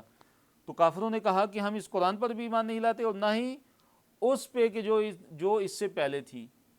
ولو ترا، اب قیامت کے دن کا منظر جو ہے اس کی منظر کشی کی گئی ہے، قیامت کا دن کا منظر کتنا ہولناک اور خوفناک منظر ہوگا۔ فرمایا ولو ترا، کاش آپ دیکھیں، اذ الظالمون، کہ جب ظالم لوگ، موقوفون عند ربہم، جب اپنے رب کے پاس جو ہے موقوفون، کھڑے کیے جائیں گے، یرجع بعضهم الی بعض القول، بعض کی طرف جو ہے وہ الزام تراشی کریں گے، یعنی ایک دوسرے پر جو ہے وہ الزام لگانے کی کوشش کریں گے، ایک دوسرے پر الزام لگائیں گے۔ یقول الذین، وہ الزام ایک دوسرے پہ کیا لگائیں گے، وہ کیا کہیں گے، یقول الذین، کہیں گے وہ لوگ، استضعفوا، کہ جو کمزور سمجھے جاتے تھے دنیا کے اندر، یعنی کہ جو کمزور لوگ تھے، وہ کہیں گے للذین، ان لوگوں کو، کن لوگوں کو، استکبروا، جنہوں نے استکبار کیا، جنہوں نے تکبر کیا تھا، جو بڑے بنے ہوئے تھے، یعنی جو کمزور لوگ تھے، جو چھوٹے لوگ تھے، جو پیروی کرتے تھے، جو پیچھے چلتے تھے، ان لوگوں کے کہ جو بڑے بنے ہوئے تھے، جو چودھری تھے، جو وڈیرے تھے، جو بڑے تھے، جو متکبرین تھے، جو پیشوا تھے، جو ان کے رہنما تھے دنیا کے اندر، ان سے کہیں گے لولا انتم لکننا مؤمنین، لولا انتم، اگر تم نہ ہوتے، لکننا مؤمنین، تو یقیناً ہم مومنین میں سے ہوتے، ہم مومن ہوتے، ہم بھی ایمان والے ہوتے، یعنی تمہاری وجہ سے جو ہے ہم گمراہ ہو گئے، تمہاری باتوں میں آ کے ہم نے حق کو چھوڑ دیا۔ اب جو بڑے بنے ہوئے تھے دنیا کے اندر، جو تکبر کرتے تھے، متکبرین تھے، بڑے جو لوگ تھے دنیا کے اندر، اب وہ کیا ان کو جواب دیں گے، کہیں گے قال الذین، کہیں گے وہ لوگ، استکبروا، جو بڑے بنے ہوئے تھے، للذین، ان لوگوں سے، استضعفوا، کہ جو دنیا کے اندر کمزور سمجھے جاتے تھے، انحن صددناکم عن الہدی، کیا ہم نے تمہیں روکا تھا ہدایت سے، بعد اذ جاءکم، اس کے بعد کہ وہ تمہارے پاس آ چکی تھی، بل کنتم مجرمین، بلکہ تم خود مجرم تھے۔ وہ ان کی بات کو ان پہ ہی لٹا دیں گے، تم ابھی ہمیں جو ہے اعتراض کرتے ہو، تم ہم پر الزام تراشیاں کرتے ہو کہ اگر تم نہ ہوتے تو ہم مومن ہوتے۔ نہیں، ہم نے تو تمہیں ہدایت سے روکا نہیں تھا، ہدایت تو تمہارے پاس آ چکی تھی، بلکہ تم خود مجرم تھے، تم خود جرم کا اقرار کرتے۔ تو اس میں ہمارے لیے بہت بڑا سبق ہے کہ ہم اطاعت کریں، اللہ اور اس کے رسول صلی اللہ علیہ وسلم کی ہم اطاعت کریں، اور اللہ اور اس کے رسول صلی اللہ علیہ وسلم کو چھوڑ کے ان کے مقابلے میں بڑوں کی اطاعت اور اپنے آباء و اجداد کی اطاعت اور خاص کر شیطان ابلیس کی اطاعت، یہ وہ راستے ہیں کہ جو انسان کو جہنم کی طرف لے کے جانے والے ہیں۔ اور جو بھی یہ کام کرے گا اس کا حشر، یہ جو اس آیت کے اندر ہے جو ذکر ہوا ہے، اس کا حشر یہی ہونے والا ہے کہ قیامت کے دن یہ لوگ بالکل کام نہیں آنے والے، نہ شیطان نہ ہی جن کی دنیا کے اندر لوگ باطل میں اور حق کو چھوڑ کر جن کی اتباع اور پیروی کرتے ہیں، قیامت کے دن ان کے کوئی کام آنے والے نہیں ہیں۔ تو الحمدللہ رب العالمین کے فضل و کرم سے ہمارا آج کا سبق اختتام پذیر ہوتا ہے، اور اچھا سیکھنے اور قول سے بھرپور فائدہ اٹھانے کے لیے آپ روزانہ کا سبق آپ دہرائیے، ساتھ ساتھ لکھیے اور نوٹس کو مکمل بھی کیجیے۔ اس طرح جو پڑھتے ہیں اس سے کسی کو پڑھانے کی کوشش بھی کیجیے۔ تو کفار مجلس کی دعا پڑھتے ہیں، سبحانک اللہم و بحمدک، نشہد ان لا الہ الا انت، نستغفرک و نتوب الیک، وآخر دعوانا ان الحمد للہ رب العالمین۔